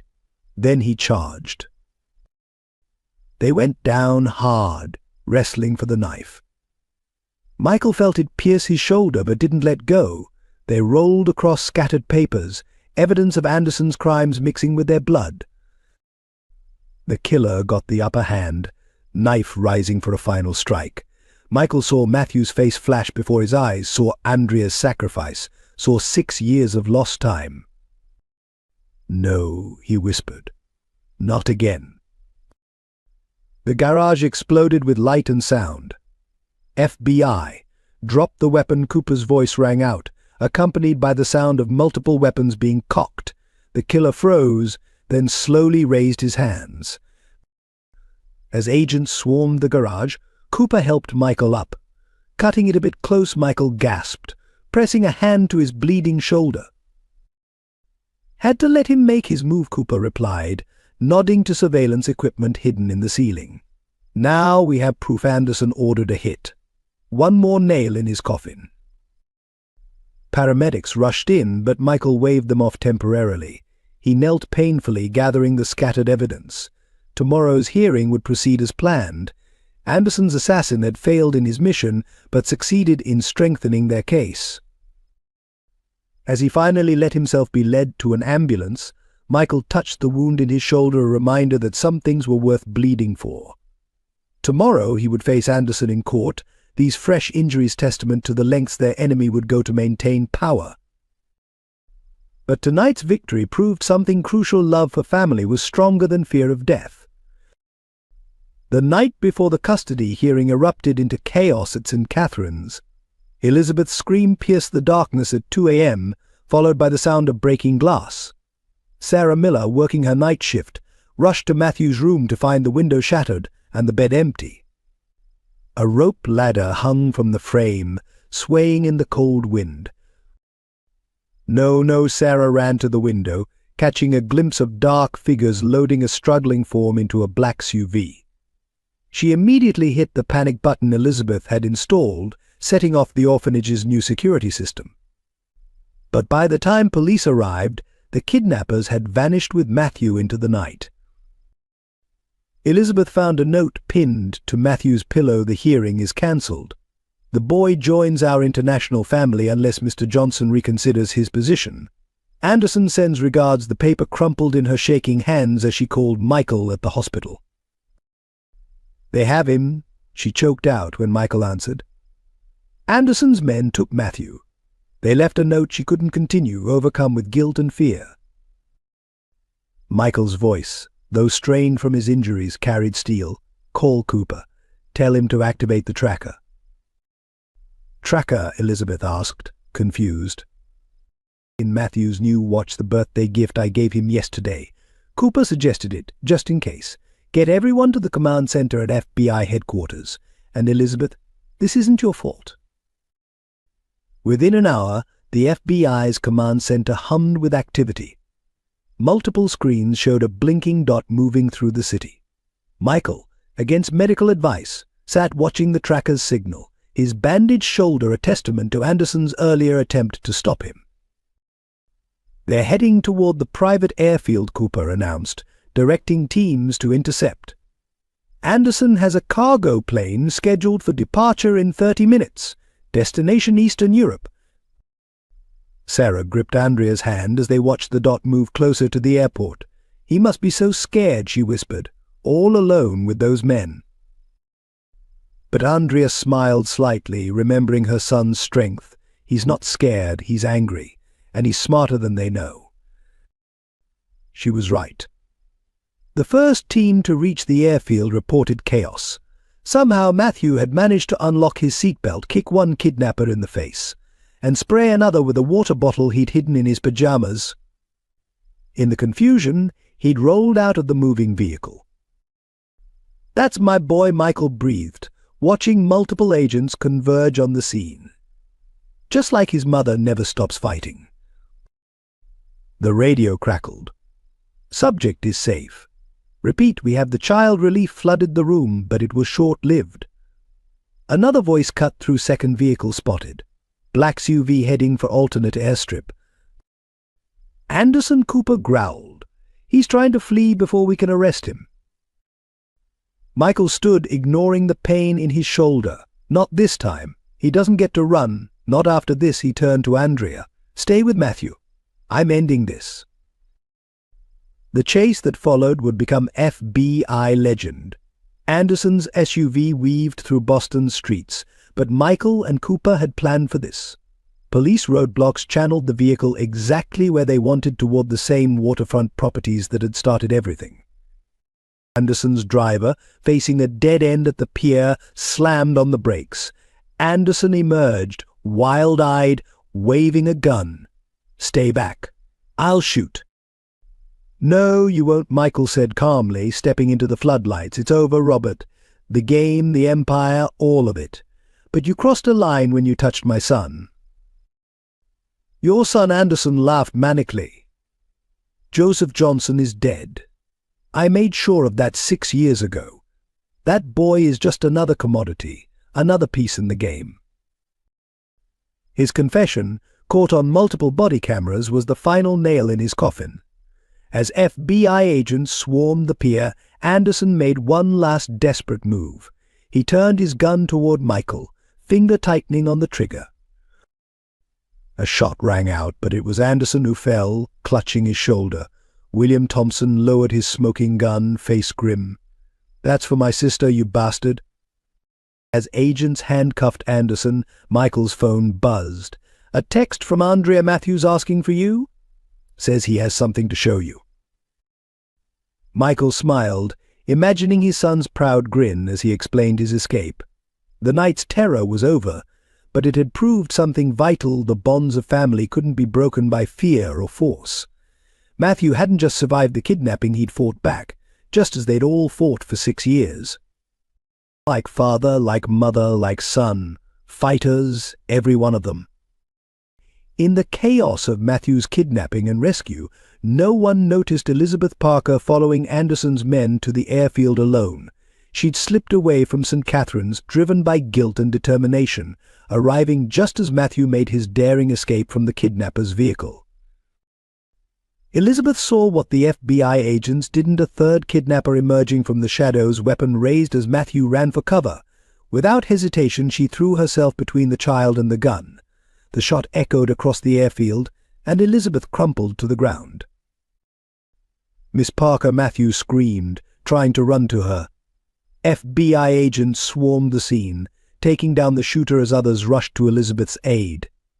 Blood spread across her blouse, but she maintained consciousness, reaching for Matthew's hand. I promised to keep you safe, she whispered through pale lips. 6 years ago I made that promise to your mother. Had to. had to keep it. Her eyes fluttered as paramedics arrived, quickly assessing the wound. Sarah Miller, who had followed in her car, took charge of the medical response. Single gunshot wound to the upper chest.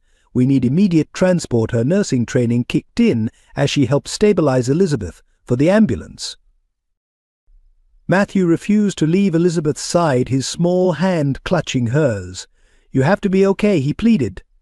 "You're the only mom I've had for 6 years. Please don't leave me too." Elizabeth managed a weak smile.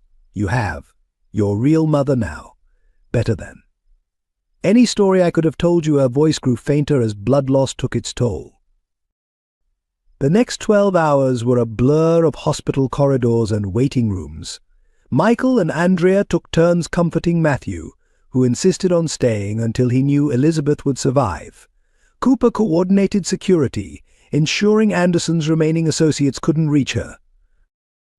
Finally, the surgeon emerged, still in scrubs. The bullet missed her heart by centimeters. "She's stable, but it was close." Another inch to the left, he let the implication hang in the air. When Elizabeth regained consciousness, she found her hospital room filled with flowers and drawings Matthew's work. The boy himself was curled up in a chair beside her bed, refusing to leave even after she was out of danger. "You saved my life," Matthew said simply when she opened her eyes. "Just like you've been saving me all along." Andrea stepped forward, tears in her eyes. "6 years ago I trusted you with my most precious gift. You didn't just protect him, you gave him love, stability, a chance at happiness. We can never repay that." Elizabeth tried to speak, but Michael raised a hand. "There's more. The FBI found documents in Anderson's office plans to use St. Catherine's as a hub for his trafficking operation. Your instincts about him were right. You saved not just Matthew, but every child in your care." "The children," Elizabeth whispered, attempting to sit up. "Who's watching?" "I am," Sarah assured her. "Everything's under control. The only thing you need to focus on is healing." Elizabeth relaxed slightly, but her eyes remained troubled. "I should have told you everything sooner. About the night Matthew came to us, about Andrea's visits over the years, about Anderson's threats. Maybe then Anderson would have hurt you sooner," Andrea finished gently. "You did exactly what was needed. You kept our son safe until we could protect him ourselves." Matthew climbed carefully onto the bed, mindful of Elizabeth's injury. "Does this mean I have to say goodbye?" His voice trembled. "Now that I have my real parents back." Elizabeth met Andrea's eyes, seeing her own thoughts reflected there. "No, sweetheart," Andrea answered. "Miss Parker will always be part of our family. She's earned that right with her blood and her love." Michael nodded in agreement. "The custody hearing is tomorrow. Once everything's official, we'd like you to be Matthew's godmother, if you're willing." Elizabeth's eyes filled with tears of joy. After 6 years of secrets and fear, after taking a bullet to protect a child she'd come to love as her own, she was being offered something precious, a permanent place in Matthew's life. "Yes," she whispered, squeezing Matthew's hand. "Yes to all of it." As the others left to let her rest, Matthew lingered for one last hug. "Thank you for saving me," he murmured, "both times." Elizabeth smiled, remembering that rainy night 6 years ago when a desperate mother had entrusted her with a precious bundle. Some wounds were worth bearing, some risks worth taking, when love was at stake. At the custody hearing, Andrea's testimony unraveled 6 years of careful investigation into Robert Anderson's criminal empire. The courtroom fell silent as she laid bare the elaborate web of corruption and trafficking that had forced her into hiding. It began with discrepancies in the Charity Foundation's records, Andrea explained, her voice steady. Children from wealthy families disappearing, only to reappear after their parents signed over valuable properties to Anderson's shell companies. The pattern was too precise to be coincidence. She produced a leather-bound journal, its pages thick with photographs, bank statements, and handwritten observations. "I tracked 18 cases before discovering William's involvement. Each followed the same template: a child would vanish, the parents would receive untraceable demands, and Horizon Ventures would acquire prime real estate at a fraction of its value. The evidence was meticulous. Andrea had photographed secret meetings, recorded conversations, and mapped the entire trafficking network. She'd followed money trails through offshore accounts, documented Anderson's connections to corrupt officials, and identified the foreign buyers who purchased trafficked children. When I realized the scope of his operation, I knew going to the authorities wasn't an option, she continued. Anderson had judges in his pocket, police commanders on his payroll. The FBI agent I trusted was murdered the day before our meeting. Her voice cracked slightly when describing the night of the accident. We knew they were coming for Joseph. Anderson's men had already visited our home, asking pointed questions about our son's routine. The threat was clear: either Michael would sign over the waterfront properties, or our baby would disappear. The courtroom watched in stunned silence as Andrea revealed how she'd orchestrated her own disappearance. Sarah Miller, my sister, helped fake medical records showing Joseph and I had died in the crash. While Michael was unconscious in the hospital, we planted evidence to make it appear our bodies had been swept away by the river. Photographs showed Andrea's journey over the next 6 years: disguised appearances at trafficking sites, meetings with other parents of missing children, careful documentation of Anderson's expanding operation. She'd created a network of survivors and whistleblowers, all working to expose the truth. The hardest part wasn't the danger, Andrea admitted, tears finally falling. It was watching Michael grieve, seeing our son grow up from a distance, knowing William was using our disappearance to torment an innocent man. But we had to wait until we had enough evidence to bring down not just Anderson, but the entire network. Her testimony revealed how she'd turned Anderson's own people against him. Corrupt officials, faced with evidence of their crimes, became informants. Former trafficking victims came forward with their stories. Even Anderson's private security team had eventually helped gather evidence against their employer. We couldn't risk coming forward until we were certain Matthew would be safe, Andrea explained. Anderson had to believe he'd won, had to think his power was absolute. Only then would he become careless enough to expose his entire operation. The most damning evidence came from Anderson's own records. Andrea had secretly photographed documents showing how he'd planned to use St. Catherine's as a new trafficking hub, with William unknowingly providing legal cover through his firm. The attack on Elizabeth Parker proved we were right to wait, Andrea concluded. Anderson was willing to kill to protect his secrets. If we'd moved too soon, more innocent people would have died. As she finished testifying, Andrea looked directly at Michael. I know the cost of my choice. 6 years of separation, of letting you believe we were dead. But Anderson had to be stopped, had to face justice for all the families he destroyed. I only hope. Her voice faltered. I hope you can forgive me for choosing this path. Michael crossed the courtroom, taking her hand. You protected our son, he said simply. You fought monsters while I built buildings. There's nothing to forgive. The judge, moved by Andrea's testimony and the mountain of evidence, immediately granted full custody of Matthew to his parents. But more importantly, he ordered the arrest of Anderson's remaining conspirators, freezing assets and shutting down the trafficking network. As they left the courtroom, Andrea carried more than just custody papers. She carried vindication for 6 years of sacrifice, proof that sometimes the hardest choices are the right ones, and hope for all the families still searching for justice. The truth had finally set them free. Following Andrea's testimony, Sarah Miller took the stand, her revelation sending fresh shockwaves through the courtroom. The quiet nurse who had protected Matthew for 6 years was about to share her own extraordinary story of sacrifice and loyalty.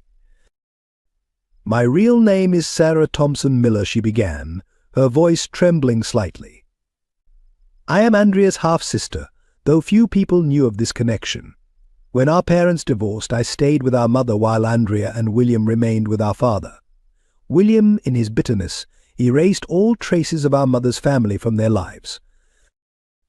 The courtroom murmured as Sarah described growing up watching her sister from afar, maintaining secret contact through coded messages and brief meetings.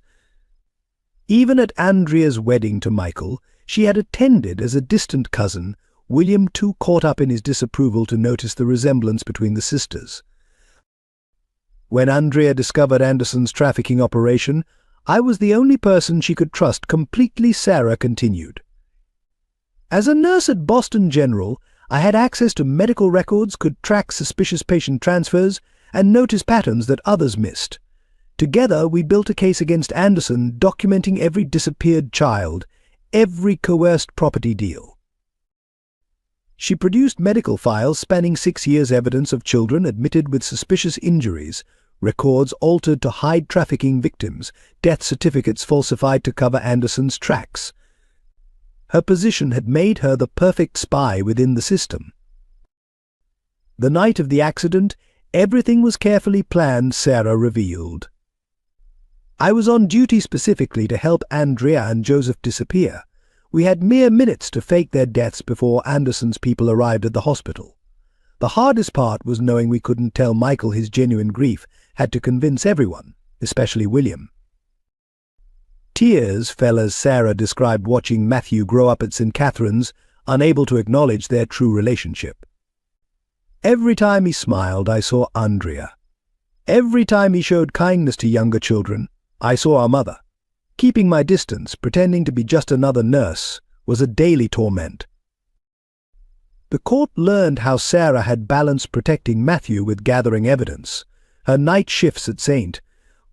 Catherine's weren't just about watching over her nephew, they provided cover for documenting Anderson's ongoing crimes, photographing suspicious adoptions, and maintaining contact with Andrea through elaborate dead drops.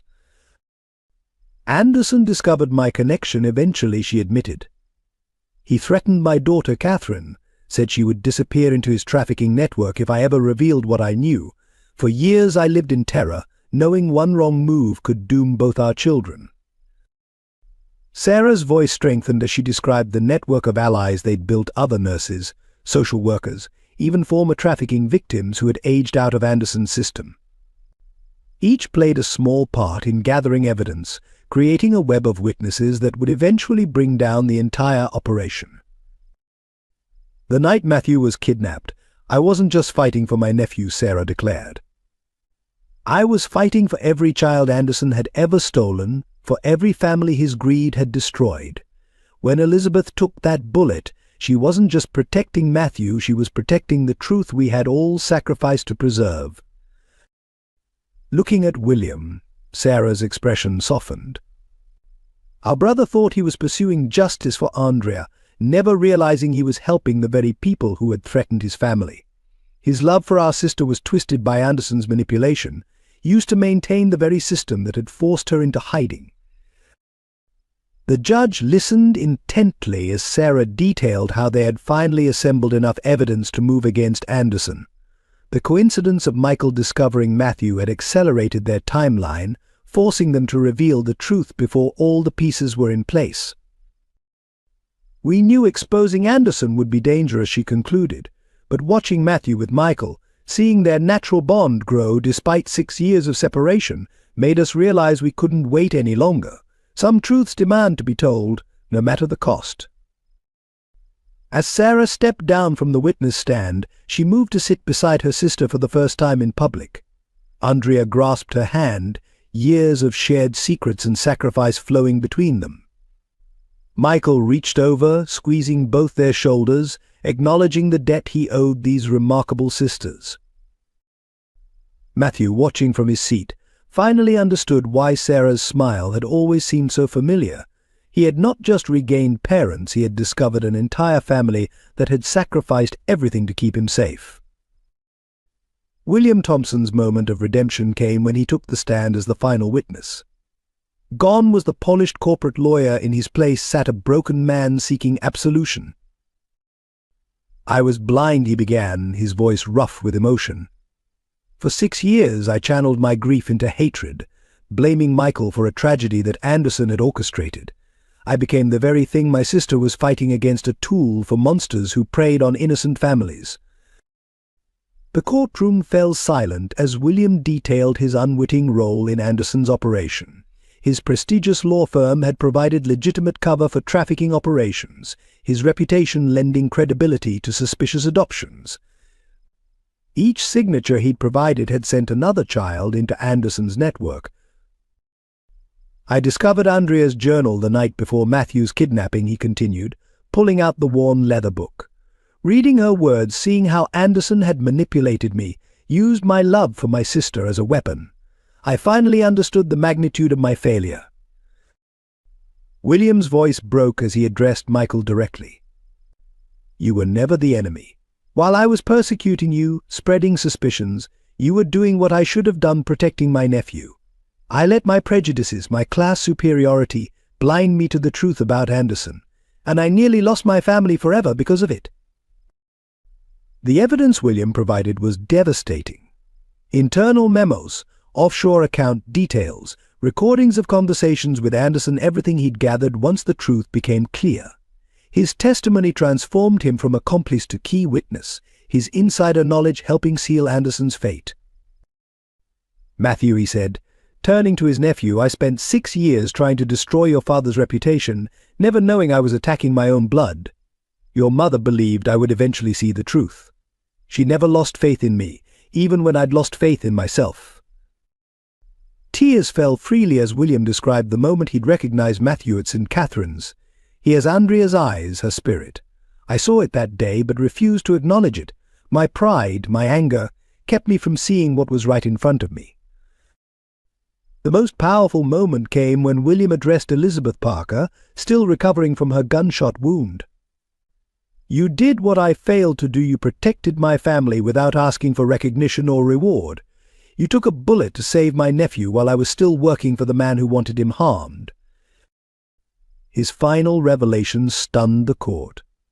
William had secretly recorded Anderson confessing to orchestrating the original accident, planning Matthew's kidnapping, and ordering the hit on Michael. The recording had cost him everything: his law partnership, his reputation, his fortune, but had given him something far more valuable: a chance at redemption. I can't undo the damage I've caused, William concluded. I can't give back the 6 years my sister spent in hiding, or the childhood my nephew lost, but I can ensure Anderson and his network never hurt another family again. As William stepped down, Andrea rose to meet him. For a moment, brother and sister stood facing each other, 6 years of pain and misunderstanding between them. Then Andrea pulled him into a fierce embrace. "Welcome back, big brother," she whispered. Michael joined them, extending his hand to his brother-in-law. William took it, then found himself drawn into the embrace. Matthew, watching his family reunite, slipped from his seat to join them. "Does this mean you're really my uncle?" he asked William. William knelt before his nephew, seeing Andrea's hopeful smile reflected in the boy's face. "If you'll have me," he replied, "I have a lot to make up for." Matthew considered this, then took William's hand. "Mum always said family deserves second chances." The judge, witnessing this reconciliation, delivered his final ruling. Not only would Matthew return to his parents, but all of Anderson's illegal adoptions would be reviewed, giving other families hope of reunion. William's testimony had ensured that justice would extend beyond one family's story. As they left the courtroom together, William carrying his nephew on his shoulders, Andrea saw her family whole for the first time in 6 years. Her brother had found his way back to them, just as she'd always believed he would. Sometimes, she realized, the greatest victories come not from defeating enemies, but from healing the wounds within our own hearts. Robert Anderson's empire crumbled in the bright lights of a federal courtroom. The evidence presented by Andrea, Sarah, and William proved devastating decades of trafficking, extortion, and violence exposed to the world. His perfect facade of philanthropy shattered, revealing the monster beneath. The prosecution presented 78 cases of child trafficking, each meticulously documented in Andrea's journals. Parents came forward to testify, describing how Anderson had stolen their children, forced property deals, and destroyed families. Many wept as they identified their children in photographs found in Anderson's private files. The defendant preyed on society's most vulnerable, the prosecutor declared. He turned family love into a weapon, children into commodities, and trust into a tool of exploitation. His crimes demand the maximum penalty under law. Anderson maintained his arrogant demeanor until William took the stand. His former partner's testimony revealed the elaborate system of shell companies, falsified documents, and corrupt officials that had protected the trafficking operation. As William detailed each transaction, each criminal connection, Anderson's composure cracked. "You fool," he shouted, lunging at William. "I made you. Without me, you're nothing." Federal marshals restrained him as he continued ranting, his true nature finally visible to all. The jury deliberated for less than 2 hours. The verdict guilty on all counts echoed through the courtroom like thunder. Anderson faced multiple life sentences, his wealth confiscated, his empire dismantled. But justice extended beyond one man. The investigation triggered by Andrea's evidence exposed corrupt officials across 3 states, judges who had approved suspicious adoptions, police who had buried investigations, politicians who had accepted bribes, all faced prosecution. Most importantly, Anderson's records provided hope for dozens of trafficked children. International task forces began tracking down victims, reuniting families torn apart by his greed. The first successful reunion, a girl from Boston found in Moscow, made headlines worldwide. William used his legal expertise one final time, establishing a foundation to support trafficking victims and their families. The organization, named in honor of Elizabeth Parker's courage, would ensure Anderson's wealth served the very people he had victimized. As Anderson was led away in handcuffs, Michael stood with his family: Andrea, Matthew, Sarah, William, and Elizabeth. They had lost 6 years to this man's evil, but their unity had ultimately brought him down. "It's really over," Andrea whispered, watching her former tormentor disappear behind prison doors. "No," Michael replied softly. "It's just beginning. Every family reunited, every child brought home, that's our real victory." Matthew, holding both his parents' hands, smiled up at them. "Can we go home now?" Home. After 6 years of shadows and fear, they could finally step into the light. Anderson's arrest hadn't just ended a criminal empire, it had freed them to be a family again. In the months following Anderson's conviction, the Johnson family began the delicate process of healing. Their new home, overlooking Boston Harbor, became a sanctuary where 6 years of lost time could slowly be reclaimed. Matthew's transition from orphanage to family life brought both joy and challenges. Some nights he would wake in panic, forgetting where he was. Andrea would sit with him, sharing stories of his babyhood, building bridges across the years they'd lost. Michael taught him to sail on weekends, their shared silence on the water healing wounds words couldn't touch. Elizabeth Parker became a constant presence in their lives, her recovery from the shooting marking her as family more surely than any legal document. She continued running St. Catherine's, but now with the Johnson Foundation's full support. Every Sunday she joined them for dinner, helping Matthew balance his past and present. Sarah moved into the guest house with her daughter Catherine, the cousins forming an instant bond. The 2 children, both marked by Anderson's threats, helped each other heal through play and laughter. Their shared resilience became a symbol of the family's recovery. William's redemption came through quiet acts of devotion. He spent hours with Matthew, learning about his nephew's interests, attending every school event, making up for lost time with patient determination.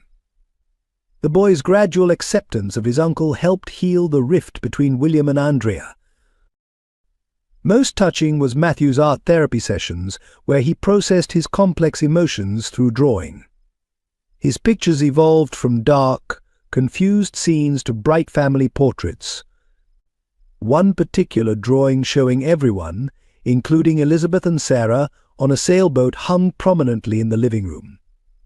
During quiet evenings, Andrea would hold Michael as they watched their son play, both marveling at his resilience. "He has your strength," Michael would say, and Andrea would reply, "and your heart." Their own relationship deepened through shared understanding of sacrifice and survival. The family hosted monthly gatherings for other reunited families from Anderson's network. These meetings became celebrations of healing, where parents and children could share their journeys with others who truly understood. Matthew took special pride in helping younger children adjust to their restored families. 1 year after the trial, they held a private ceremony in the garden. Matthew officially took back his birth name while keeping Matthew as his middle name, Joseph Matthew Johnson, a bridge between his past and future. Elizabeth and Sarah stood as his godmothers, William as godfather, the family circle finally complete. "We're different people now," Andrea reflected that evening, watching their extended family laugh together on the patio.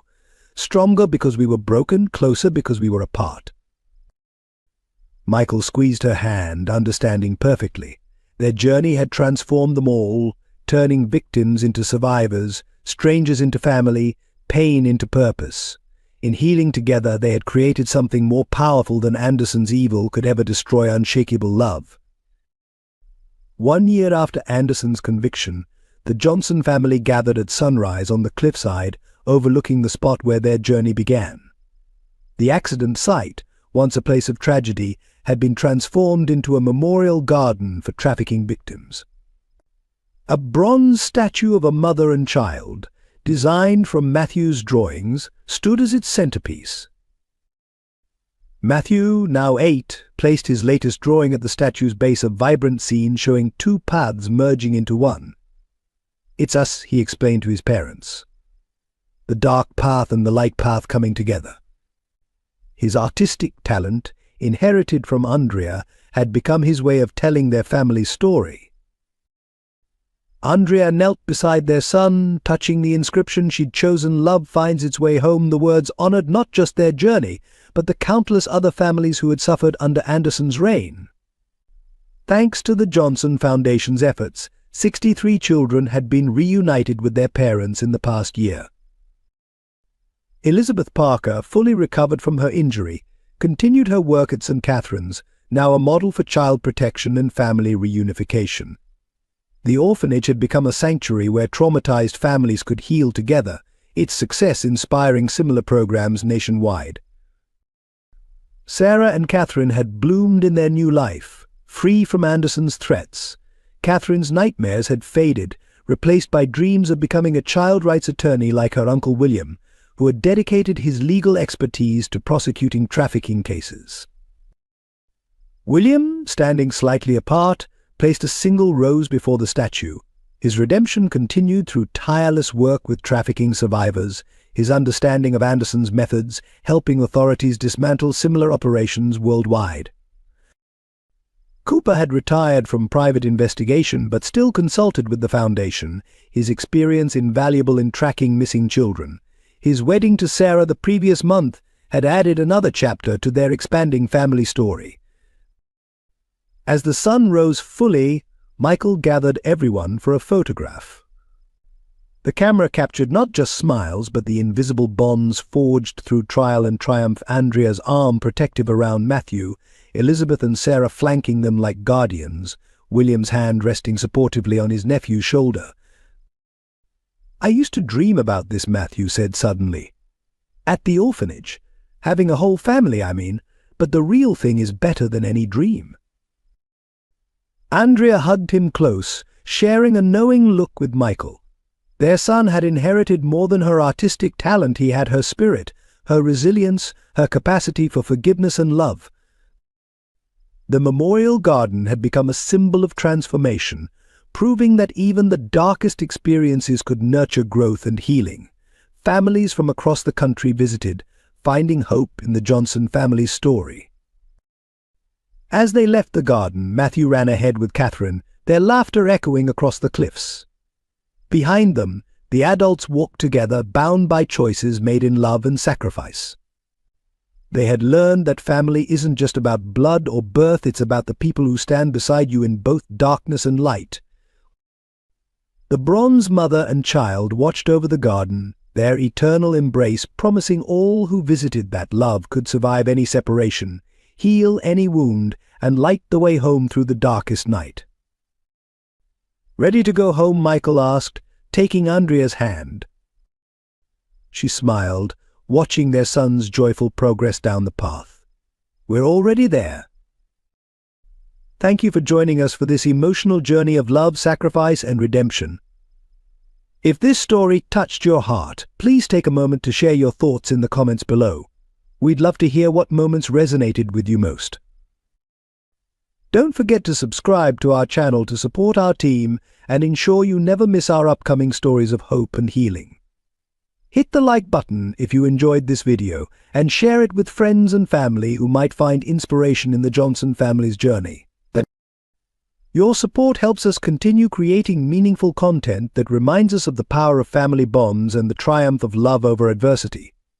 Together, we can spread these stories of courage and redemption to those who need them most.